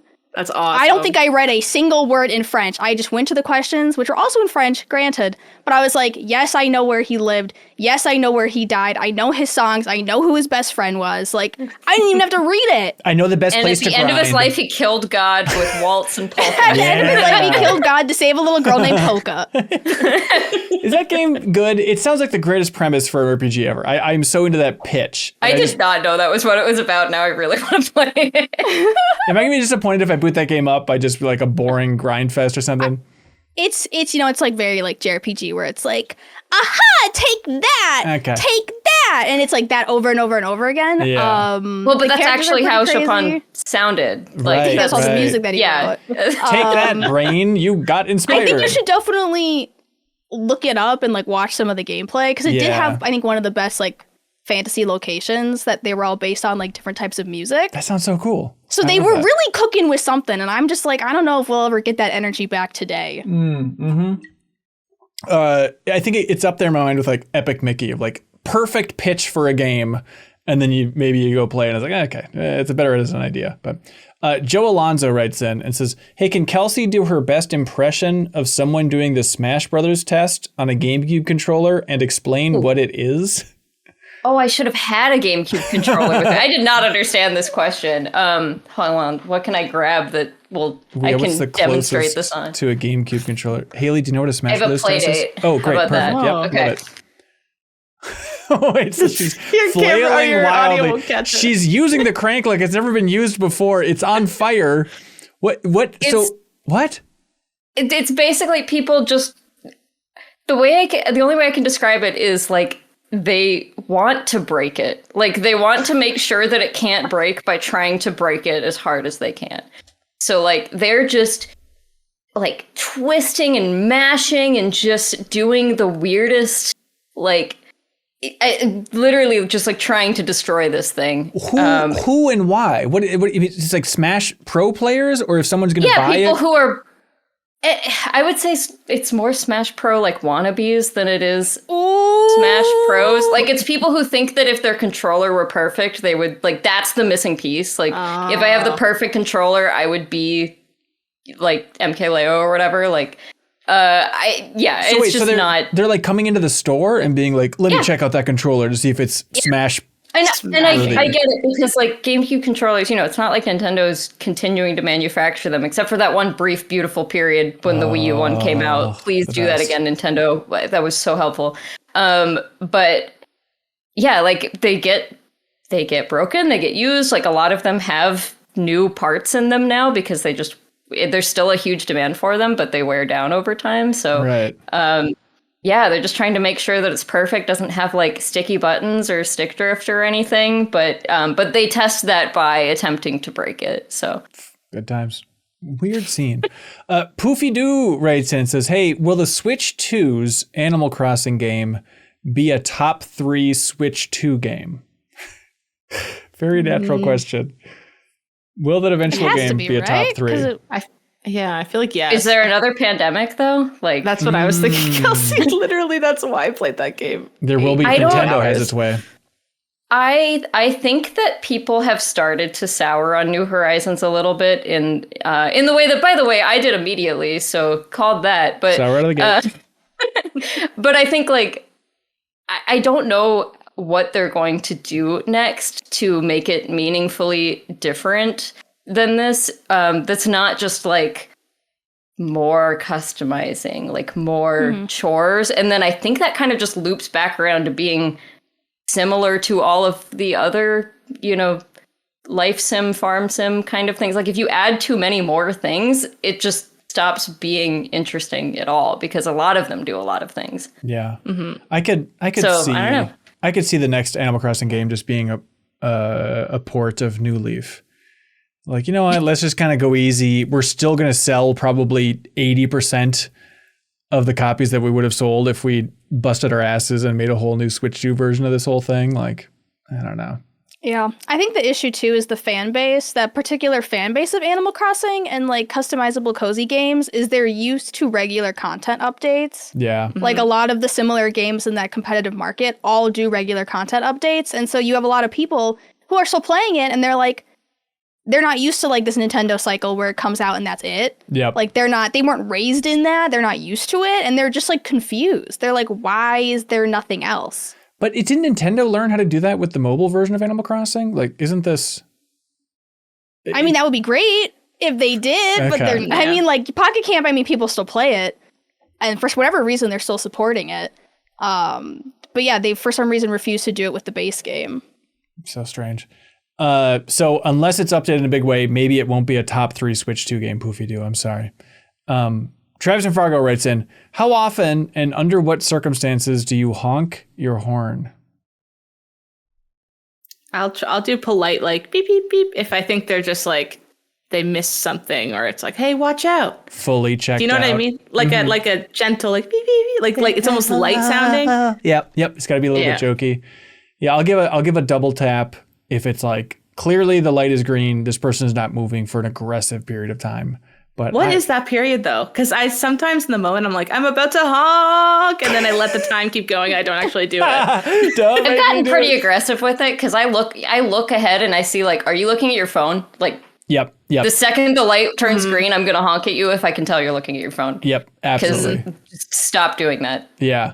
Do you all do any friendly honks? Like if I'm visiting my parents and stuff, when I'm like driving out of the driveway, I'll give like a beep beep. Goodbye, thank you, type of thing. I don't say goodbye or thank you or I love you or anything. I just let the car horn kind of express all those things as I peel out in the driveway. I'll do a little beep, beep, beep, beep. And my mom goes. See, there we go. All right. Yeah. I'm just a big waver. Like, yeah, we're big wavers. Like everyone will like stand on the porch and the wave, and then you wave as you drive away, and then you see just whoever gives up first. It's like an arms race. Yeah, smart. I think that's the way to go. No one gets mad at the beep beep beep beep beep either. Like that's always cute. So if that can also be like a goodbye thing. But if you just go beep beep, as the neighbor, I get mad. Yeah, that's fair. I'll be in my house. I'll be like, who's honking? One of my hills to die on is that there needs to be 2 honks. Yep. I'm sorry. There has to be more ways to communicate in the car, and you shouldn't have to make a complicated little ditty to like say, no, this is a friendly honk. Like, there should just be a friendly honk. And I've never seen that. I mean, car nuts, please send that our way. Like with all the car customization happening and all the different ideas being tried out there, like why is there not just one example? Is it like a mandated thing? 1 honk per car? Why not let us express? Give us like car horn But emotes. I do think that if somebody like used the angry horn on me and not the nice horn, I would have to pull over and cry. Yeah. So I like maybe that not being an option, and maybe I could just misinterpret it, or like better yet, not hear it. Yeah, that's true. I feel like customized car honks are also going away. When I was a kid, I feel like I heard more like those kind of ones. Well, that one's pretty canceled. We don't sponsor the General Lee anymore. Tom Bryan writes in, and they have a great question. They say, Concord bad fur day? Fantastic. Which really makes you think. And then David Dubs writes in and says, hey, everybody. So Concord as a name for a video game doesn't really hit for me because I live in the town Concord, North Carolina. My town is great and all, but it doesn't really match up with the adventurous Guardians of the Galaxy style setting the game's going for. And I just can't separate the two in my brain. I'm sorry you have to go through this, David. That really sounds traumatic. But I do like the idea of Concord joining the list of video game titles based on cities. Because I need the internet to help me with this, because it's a tough thing to Google, right? But we have Detroit, Become Human, Michigan, Report from Hell, Tacoma, Concord, Kentucky Road Zero. Yep. There's got to be more. All right, let us know in the comments. What are we missing? I mean, there's like True Crime LA and stuff like that, but I don't think that's quite the same. No, I need like moody definitive. We're using the name of this town to just have a message out there. Yeah, True Crime LA doesn't work, Scott, but appreciate it. LA Noire, not exactly the vibe we're going for, but appreciate it. Backstage Pass, keep it coming. Pork Bun Powered says, "What game as a service have you played that made you go, damn? I wish this was a dedicated single-player game." My choice would be Exoprimal. I had fun with multiplayer, but I thought it really missed a chance to be completely buck wild as a single-player camp classic. I feel like it's not like a single-player game, but I did finally pick up Hello Kitty Island Adventure. Oh, yeah? But it is like, I picked it up and I was really enjoying it, but I can't do that like little bit drip feed each day. Like, okay, well, you did everything you could. Come back tomorrow and you can do more. You know, like I need to like consume, like I need like single sitting 5 hours, like not. So you are in the new Animal Crossing camp. Right. Yeah. Right. It's completely different. Yeah. Like I cannot do not drip feed me with content. Yeah. Of like, you could only collect like 5 sticks today, but tomorrow you'll be able to collect 5 more sticks. Come back in 12 hours. I'm like, no. Hong Kong. Give me my sticks. give me the riveting campaign of what Hello Kitty is going to do to survive on this god-awful island. When we jump out of the plane with our balloons. I'm curious if you played this game, Sarah. Did you ever play Horse, but it's spelled HOWRSE? It was an online, like, a la Neopets styled game, but you raised horses. No, I never played Horse, HOWRSE. How did you not, Sarah? What? This is so... Why didn't we play this for the Sarah the Horse Girl series? Oh my God. Because we were playing Star Stable Online, the #1 MMORPG for horse girls. And it was stellar. I loved this game. I used to do this, and I remember in my nan's trailer park, there was a woman who learned about this game from me and then clocked thousands of hours. Like the next time we went to visit my nan, she was like, you need to come check out my horses. And I looked and I was like, holy crap. Oh my God. Hey, Ben, how did you manage to get this many horse girls? There's something about horse girl quality, I feel like, where it's like an overlap with being a gamer, being passionate. Horses are gateways to being podcasting. This is a 3/4 horse girl podcast right now, and that feels like a lot for a video game podcast. Is it like a WWE where, like, for whatever reason, people who like video games also really like WWE? Right. Yeah, this is like the girl version of that. This is the girl version? Right. Yeah. Makes sense. Okay. So I don't know. For me, I feel like it's the most boring answer possible, but let me bore you, everybody. I would love an Overwatch single player campaign. Like, it's just like a little 5 But hour. we were promised. Yeah. We tried. They had one for like a really short. It wasn't good, but Like they had one. Fighting the robots PvE stuff. Yeah, they had the PvE stuff, which wasn't good. If it was just you played that once and you're like, that was okay. give me a 2 hour single player campaign as Tracer. Like just that. How much could that possibly cool. cost? $50 million? Come on, it's got to be worth it.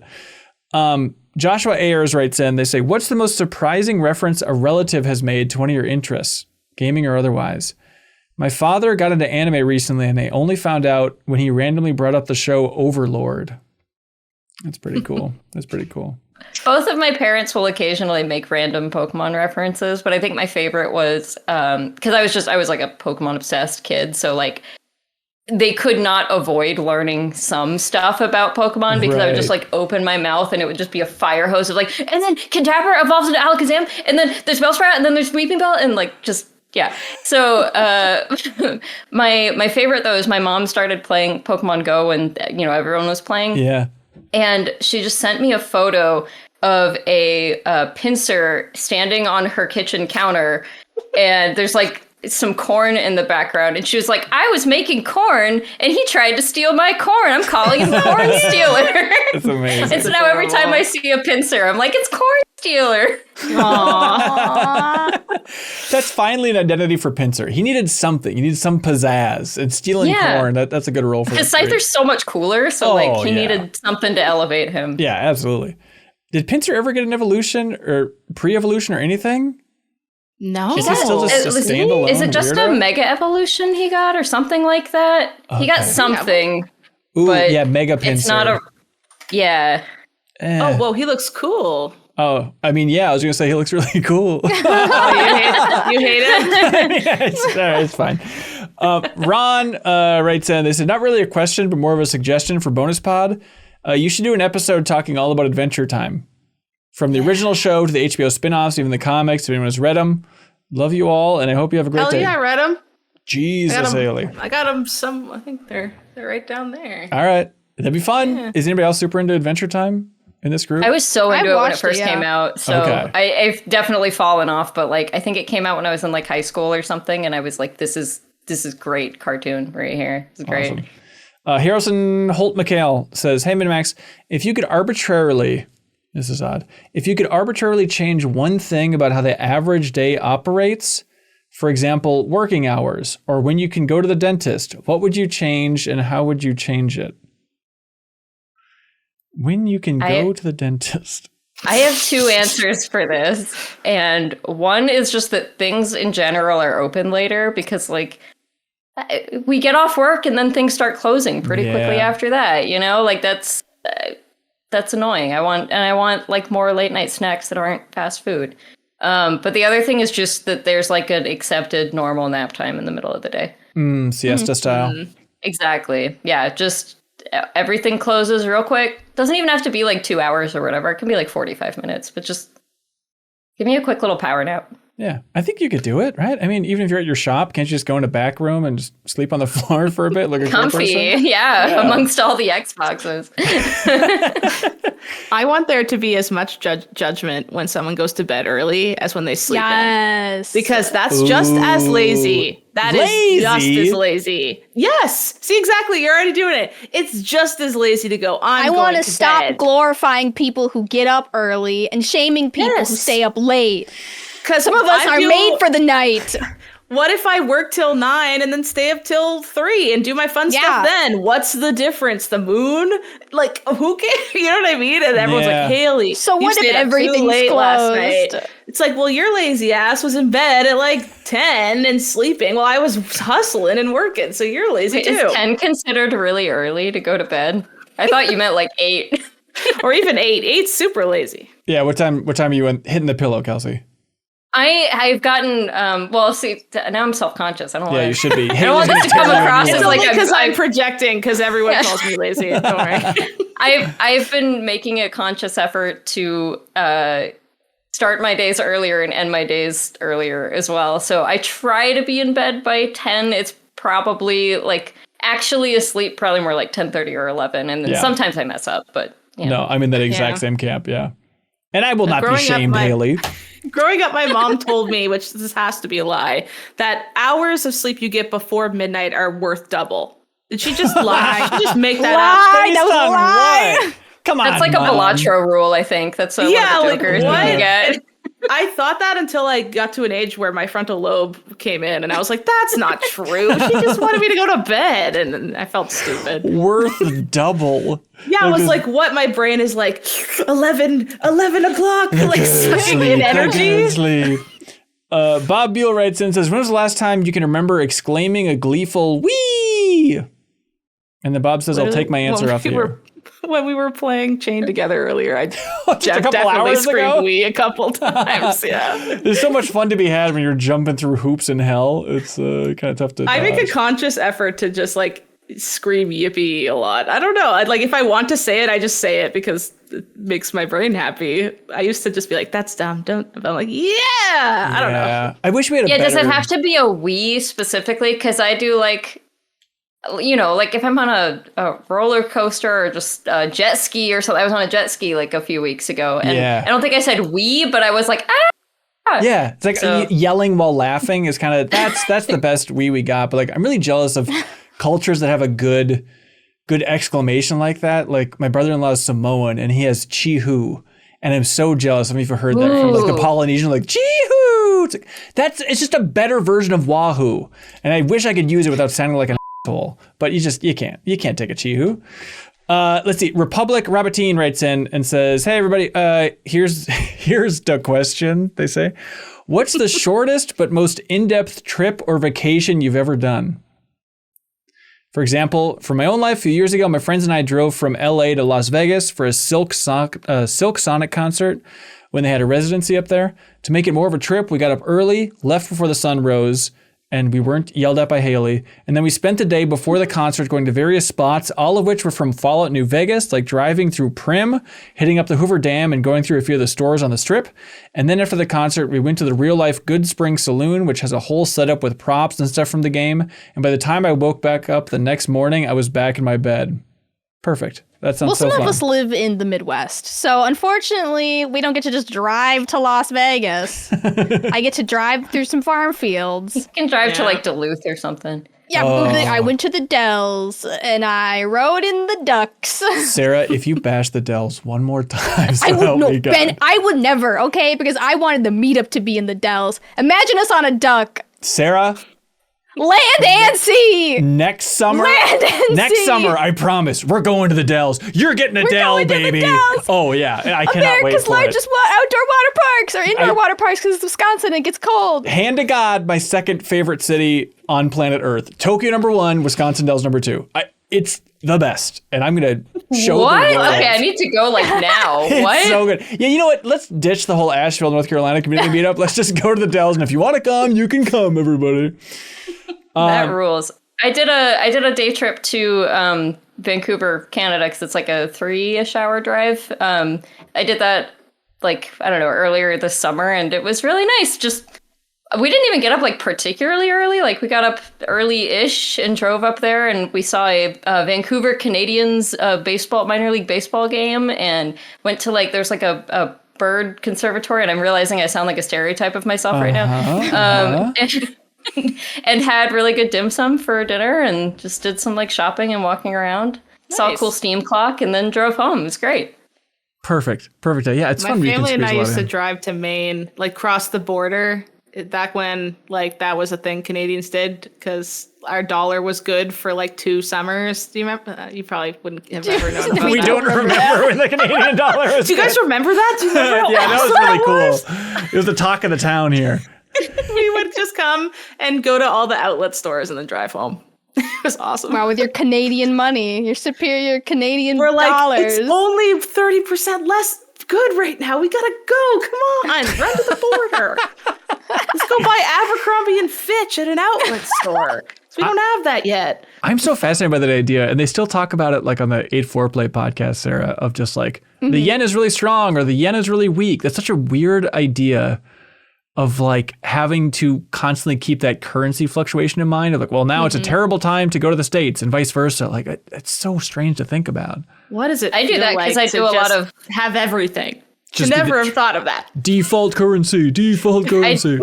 I have to think about that all the time, actually, for the yen specifically, because I do so much like buying stuff from Japan. Oh, yeah. So a lot of our vendors are in Japan. So luckily, it's just been good for a while for me now. But I am afraid of the day because everyone's raised their prices to compensate for the difference. So I'm just waiting for the day that like 100 yen is $1 again, and then I can't afford anything anymore. Right. The worst thing ever is when I'm shopping online and I think it's in Canadian, and then I get to the cart and that USD pops up, and I'm like, I can't afford this now. It's that's the worst. I always have it, Haley, where I send you money. I don't know if you noticed, I send you money every month for the goods and services you provide. But it is so weird because like I enter the dollar amount and it's like, and now Canadian. It's like, Jesus Christ. All right, I guess it's still the same amount. It just looks like it's a lot more being sent over to you. It's a weird deal. Yeah, it's weird how that it looks more, but then everything here is like $1,000. I tweeted the other day that like a pack of ham that costs $16 in our grocery store because that's how much ham costs here. Yeah. And Janet responded, she was like, Jesus, so if you made me a sandwich, it's like $35. I'm like, legit, yeah. It's just absolutely crazy how much stuff costs here. Yeah, you should move to the Wisconsin Dells, Haley. I've heard it's like the best place ever. It probably is, yeah. Trans Undertale writes in and says, hello, MinnMax. Longtime listener, first time writer, inner. Welcome. Last month, I went and saw the movie I Saw the TV Glow, and it absolutely broke my little trans mind and heart, and now I've not stopped thinking about it since. I've watched the movie back several times. I have the soundtrack on repeat, and I'm even getting a tattoo inspired by the film next month. Whoa! Oh, wow. All right. I know Jacob liked the movie too, but clearly he's a fake-ass fan compared to you. My question to you is, what's the piece of media that has either made you feel the most seen or had you utterly entranced? I think Bo Burnham's Inside, when that came out in 2021. Ooh, interesting. I felt very moved by that, and I listened to the soundtrack pretty much nonstop for an entire year. Right. I thought you guys were all going to say Spirit. The horse movie. Well, that was a different kind of awakening. Can you believe they put eyebrows on that horse and that's what made him attractive? Like, hello? Mario has eyebrows? Mm-mm. Oh. No. It's not the same. Oh, sorry. I was more of a Balto girl than a Spirit. Balto's I see it. I see it. Yeah. Kovu? Sorry. No, but Inside, it's just that idea of like, oh, finally, this is a piece of art that's capturing the era we're living in better than most. Like that basic idea. And it was just like, I don't know. I always liked Bo Burnham. I thought he was like had interesting comedy and he seems very smart also. And it's just like what he was talking about made me contextualize a lot of things about society that I never really thought about that critically until I was viewing them through the lens that he was showing me. And then it kind of, I don't know. I just think about it a lot when I'm thinking about other things or, you know, the pandemic in general. I tend to think about Bo Burnham's Inside when I think about what that felt like. Yeah. I don't know. It feels so lame to bring up now. But at the time, in 2010, when Scott Pilgrim came out, it was a real moment. It was like, oh, this is me and my friends. Like, it's the first time I One felt of those like, guys? That's not a good thing. Which to character say. were you, Ben? Yeah, Ben. Which Scott? character were you? Scott's a bad person. I was the Sean Evans guy. I'm not saying I fully embodied all negative qualities of Scott Pilgrim. No, but it's just like seeing like people hanging out on a couch, you know, in a cold city and watching like their friends in bands and stuff like that. I don't know. It was just a small moment of just feeling like, oh, this is the first time it feels like, yes, this is conceivable to how my friends and I hang out, you know, and fight and turn into quarters. Sarah, have you ever been seen? I mean, like truly seen. I mean, I don't really. Not that I can. I mean, obviously I have, but I can't like pick anything off the top of my head right now. Yeah. Where I've been like, wow, I've never been so understood before. Yeah. I'm pretty understood, honestly. Yeah, everybody, pretty privileged. you get the idea. Tess writes in and says, hi, everybody. One thing I thought is cool about the MinnMax Discord is that y'all make a list of the games that everyone's playing each week. Yeah, shout out to Neil the mod for compiling this big list. So we have we share it on Instagram and on Twitter and Reddit and in the Discord. But we pull the data from Discord every week just to see what people are playing. And I think it is nice just to give people like an idea of, oh, this is the third most popular game that people are playing, and I don't know what it is. I should look into this. Anyways, the point is, Tess says, I like data. So I went through and logged them all for the year so far. So of the 83 total games, here's the top 10 games by appearance count. I guess. Oh, sure. Yeah. What do you think is the most played game from the MinnMax community according to these polls for 2023? Sorry, 2024. What year is it? Is it like games from this year or just games in general? Yep, games from this year. They're all games from this year. I want to say Final Fantasy VII, or Balatro. I want to say Rebirth, yeah. Solid. Rebirth, tied for first place. Balatro is in third place. Infinite Wealth, third? Infinite Wealth is in sixth place. Interesting. It's not the Elden Ring. Is it the Elden Ring DLC? Elden Ring is in seventh place right now. I'm sure it'll keep climbing. Ooh, there is an old game also at seventh. Couple of them actually. Final Fantasy VII Remake and Cyberpunk 2077 are in there. Baldur's Gate 3 is number 5. Yep. Oh. Let's see. Number 4 is one of Kelsey's favorites from this year that we haven't really talked about as much as we should. Is it Octopath Traveler? That was last year. I don't even know what you're talking the about. game that you're like, be a JRPG. No, that's the twist. Is you think it is, but it's the game that Kelsey's like, I can't believe I put so much time into this. Helldivers. Helldivers. Yes. Yeah. Okay. Yep. That's number 4. Tied for first place. I love that game. Tied for first place with Rebirth though is a remake that is up Kelsey's alley, and we talked about it on the podcast. It's surprising it's this high up. On this podcast? Is it Ghost Trick? No. It's not that. No, not on this episode, on this overall Is it thing. 1,000 Year Door? No, but on that note, 1,000 Times Resist is number 10. Oh. It's a remake, and 3 of us had played it, I think, and we talked about it on an episode months ago. It's a remake of an old game, and there's a couple different versions of the old game. Oh, Persona 3. Persona 3 Reload. Yep, there it is. It's amazing. I forgot that was this year, honestly. Yeah. That's all right. All right. What do you all like for question of the week? Let me remind you. Let me walk you through. My brain sucks. No. Don't feel shame. Don't feel shame. Let's see. The stuff that you learned in a video game that helped you in the real world. Honking your horn. The shortest trip that you squeezed a lot into. I liked the something in a game taught you something. Okay. And then in real life it came back. That's solid. There's some good stories there. That's true. I like that one too. Well, yeah. All right. Is there one that you were leaning towards? I was wondering what you were thinking, Sarah. You just seem unconvinced. No, jump on everything. Congratulations. You just won the prize from I'm 8-Bit. You won Sea of Stars on PlayStation, the physical version. Awesome. Now it's time for something that we like to call Get a Load of This.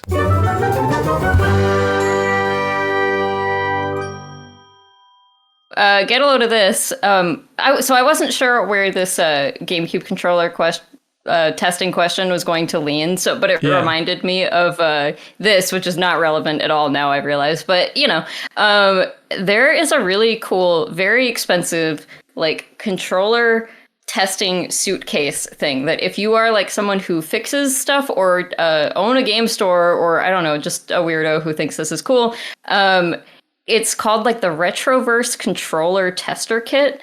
And it is, how much does this thing cost all in? But it has like, it's basically like a bunch of different little modules and you power it and all the different modules have different controller, inputs on it. So it's like, I mean, it's the obvious ones like NES, PlayStation, whatever, but it's also like 3DO, Vectrex, Virtual Boy, Amstrad, CDI, like there's some really weird ones there, and it all comes in this really nice little briefcase, and it's just super easy to use, and you just plug the controller in, and then every button you test makes it light up like A, B, left, up. And you showed it off during that New Show Plus a while ago, right? I did, actually. I forgot about that, yeah. You can check it out. That's sweet. It's like $400 or something. It's a lot, but it's chump change. Get a lot of this, everybody. We were looking up, just as a family, we're looking up K2, the mountain. It's like, does that stand for anything? What is up with K2? And then we found out that apparently 1 out of every 4 people that climb K2 die. And then that led me to wondering, like, what is the most deadliest mountain on Earth? Turns out it's in Nepal, and it's the mountain called Annapurna, which is where they get their name from. Yeah. So 32% of people that climb Annapurna die. Isn't that wild? Why did they know that when they named the company? Well, it's also the name of like a Hindu goddess. So maybe that's the idea, but there's some overlap there. It might be named after the goddess and not the death mountain that everybody climbs. I'm sure the goddess is like, hey, come on, do I have to be the death mountain? I don't even live here, please. I feel like the best part about things like mountain climbing, cave diving, is that you just don't have to do it. Yeah. Like, that's the best part, because like I get really spooked when I see that stuff, like the underwater cave diving, and it's like, no one's ever going to ask me to do that. You don't even have to like go in the ocean. I would never willingly do it. No. I got bad news for next week's New Show Plus, though, Sarah. We're all cave diving? Yeah, we're all going cave diving. It's going to be pretty sweet. It's like when you were like, what if we all went skydiving? And I'm like, we're a video game channel. And I know you still want to do it really bad. Would that not be good content? Go for it. We will film you coming down from the bottom. You can, Would anybody here? Knock yourself out. Haley, would you go skydiving? I didn't go into the state fair haunted house with you. It's so fun. I only went once. There's a video of it on Game Informer's YouTube channel if you want to check it out, but it was super fun. Somebody from MinnMax would go. Janet seems like she would skydive. She might. See? We got her. All right, we can do that in Nashville, and then we'll land at the Airbnb that we're staying at. We'll land on the roof. It's going to be sweet. You guys have to do that. It's going to be great. Let's see. Oh, has anybody else got one here? Yeah, get a load of this. I never realized this, but the core of Monopoly and how it became like a product is like satirical and how it was made, actually. It's like a woman created Monopoly, essentially, and back before people really, created mass-produced video games, board games, and she had a dinner party and she showed it off, and she's like, oh, it's an anti-capitalism game. It's meant to poke fun at these systems and blah, blah, blah. And one annoying at the party was like, cool, and then turned around, made his own version, and even like had the same spelling and stuff as because she spelled like one of the locations a specific way that wasn't correct, and he also spelled it that way to even further like hammer home that he was just completely copying her. What? And he pitched it to the Parker brothers, who then started making Monopoly, and they called it Monopoly. And then they tried to buy out her patent because she had patented it before for like years and years to just like kick her out of the market and stuff. And that's like, that is what Monopoly is. I remember they had it at the Strong Museum of Play. It was called Landlords. Was that her version? Yeah. Okay. Yeah, okay. And it was meant to make fun of the fact that you can just buy up all the property and kick everybody out. And that's I just thought it was really ironic that like that got stolen and turned into a capitalistic product by a bigger company and screwed the original creator. But it's so fun. Nick from The Traveler writes in the MinnMax community, get a load of this channel, which is just filled with fun tidbits and news stories. It's the greatest news feed you could hope for. You get access to it if you support us on Patreon and get to that Discord. But Nick shares a tweet from an account called Games and Not Games. It says, cool people getting on an episode 1 of this new podcast. This is Janet Garcia's podcast that she just started with her, I want to say hubby. You can't say hubby. Beau? Is that how you say it? Fiance, but there's another word that you could use. Is it beau? Is that the word I'm thinking of? Is that a word? No. Is it not a thing? I mean, that is a word. Okay. I didn't know that like step. I don't Like know if I didn't think that had a like marital engagement. status attached to it, though. I thought it was just like my sweetie, my beau, my boo. There we go. Yeah. So, anyways, Janet and her boo, Isaiah, who's truly the sweetest guy on earth, they started their own podcast in the revamped studio they did there in their apartment there. So, Games and Not Games is the name of that. And there's a link below if you want to check it out. Her second podcast that she started now? Well, I don't think she does her solo one anymore. What happened? There's the indie one, right? Yep, and she's still on Remap as well. Indie Council podcast this, and so she has a lot going on, but she keeps stacking more on there, and it's cool to get Isaiah out there more. But Sarah, do you have one? No, but I do. Oh. Big news. I got a new Tamagotchi. Huge. I have a new son. Huge. Congratulations. He's a Weepchi. His name is Weepchi. He's sleepy right now because he goes to bed at 10 every day. He's beautiful. Lazy. He's weak. He's lazy. He goes to bed at 10 p.m. Yeah. And then he expects me to be up to clean his little poops up. No, I'm sleeping. Is it as fun as I want it to be? I don't know why I keep buying these. Yeah. Because I keep buying them whenever they come out with a new one. I have several Tamagotchis, and then I'm like, kind of needy. Right. You know, like if you forget about it for a few hours, you'll pop back in and it's like on death's door. And then you get like a worse Tamagotchi because they're like, well, you failed it twice. So now it sucks. Tell me about it. So I don't know why I keep doing this. Yeah. they're just little guys, and I like that they're just little guys. They're cute. Like yeah, he has a little they're cute. apartment, it looks like. Yeah, I dress up his little house. We go on walks together. That's beautiful. That's beautiful. Congratulations. Yeah, he likes ham sandwiches. Ooh, little spendy, but other than that, it's great. Yeah, I mean, honestly, I was a little In disappointed. Canada, He doesn't Yeah. Don't bring him across the border. All right, that is it for this episode of the MinnMax Show. Thank you so much for watching and listening and sharing and all that good stuff. We got stuff coming up here at MinnMax. So last week, I went to California for a preview event for Star Wars Outlaws, the Ubisoft game, the open world Star Wars game. I can talk about that on a future episode of the MinnMax Show, so I'll share my full impressions of playing a good chunk of that game there. But then also as part of that, we went to Disneyland on last Friday. And I went with Mike Minotti from GamesBeat and Giant Bomb and a bunch of other folks, Kate Sanchez, who's been on the podcast before.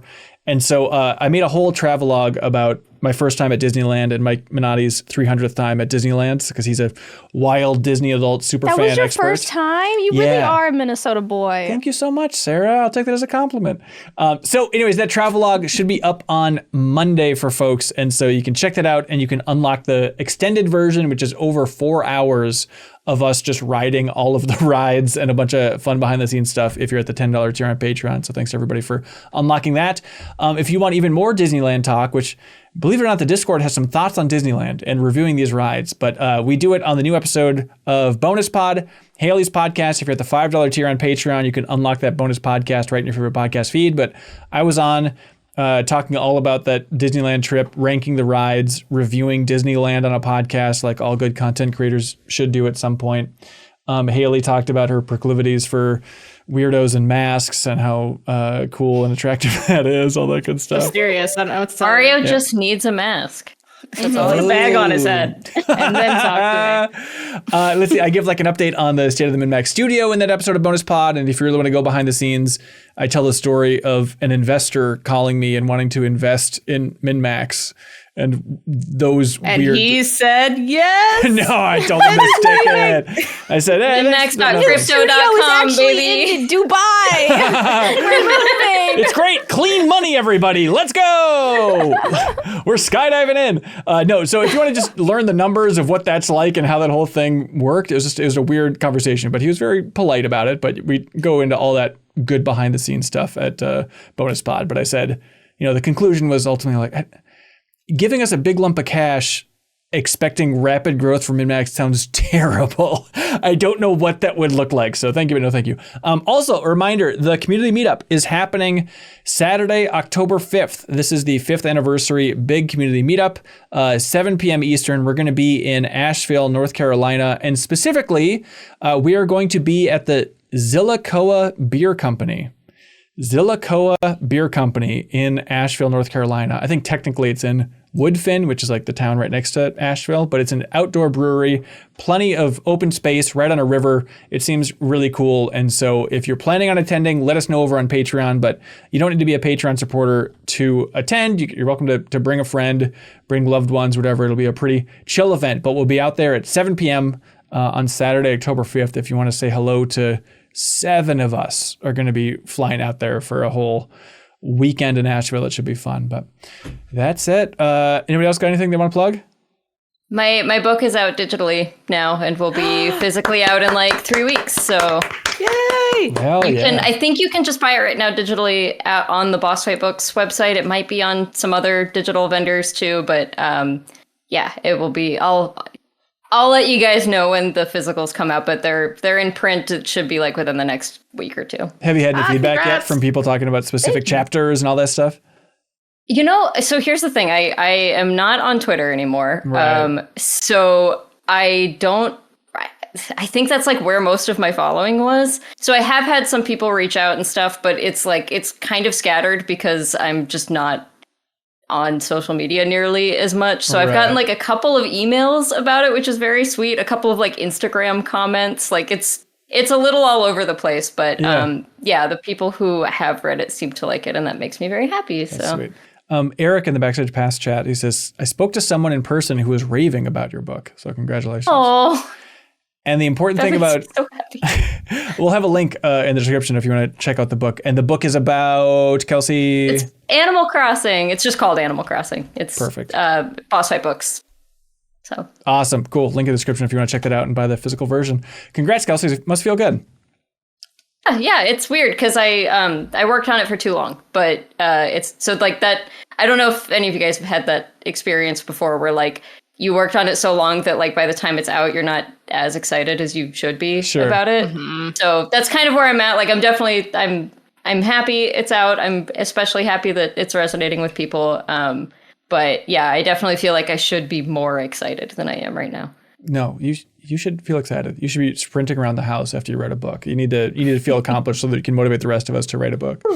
You get to put like published author. You got to put that in all your bios now. Published author. I do. Yeah, I can say author now. Yeah, that's pretty cool. Jesus. That probably is the most exciting part, actually. Yeah, that's awesome. Cool. All right, that's it for this episode of the podcast. We'll be back next week talking about all new games, all that fun stuff. Sarah, you want to take us out? Hope you all have a rock girl summer. Hell yeah.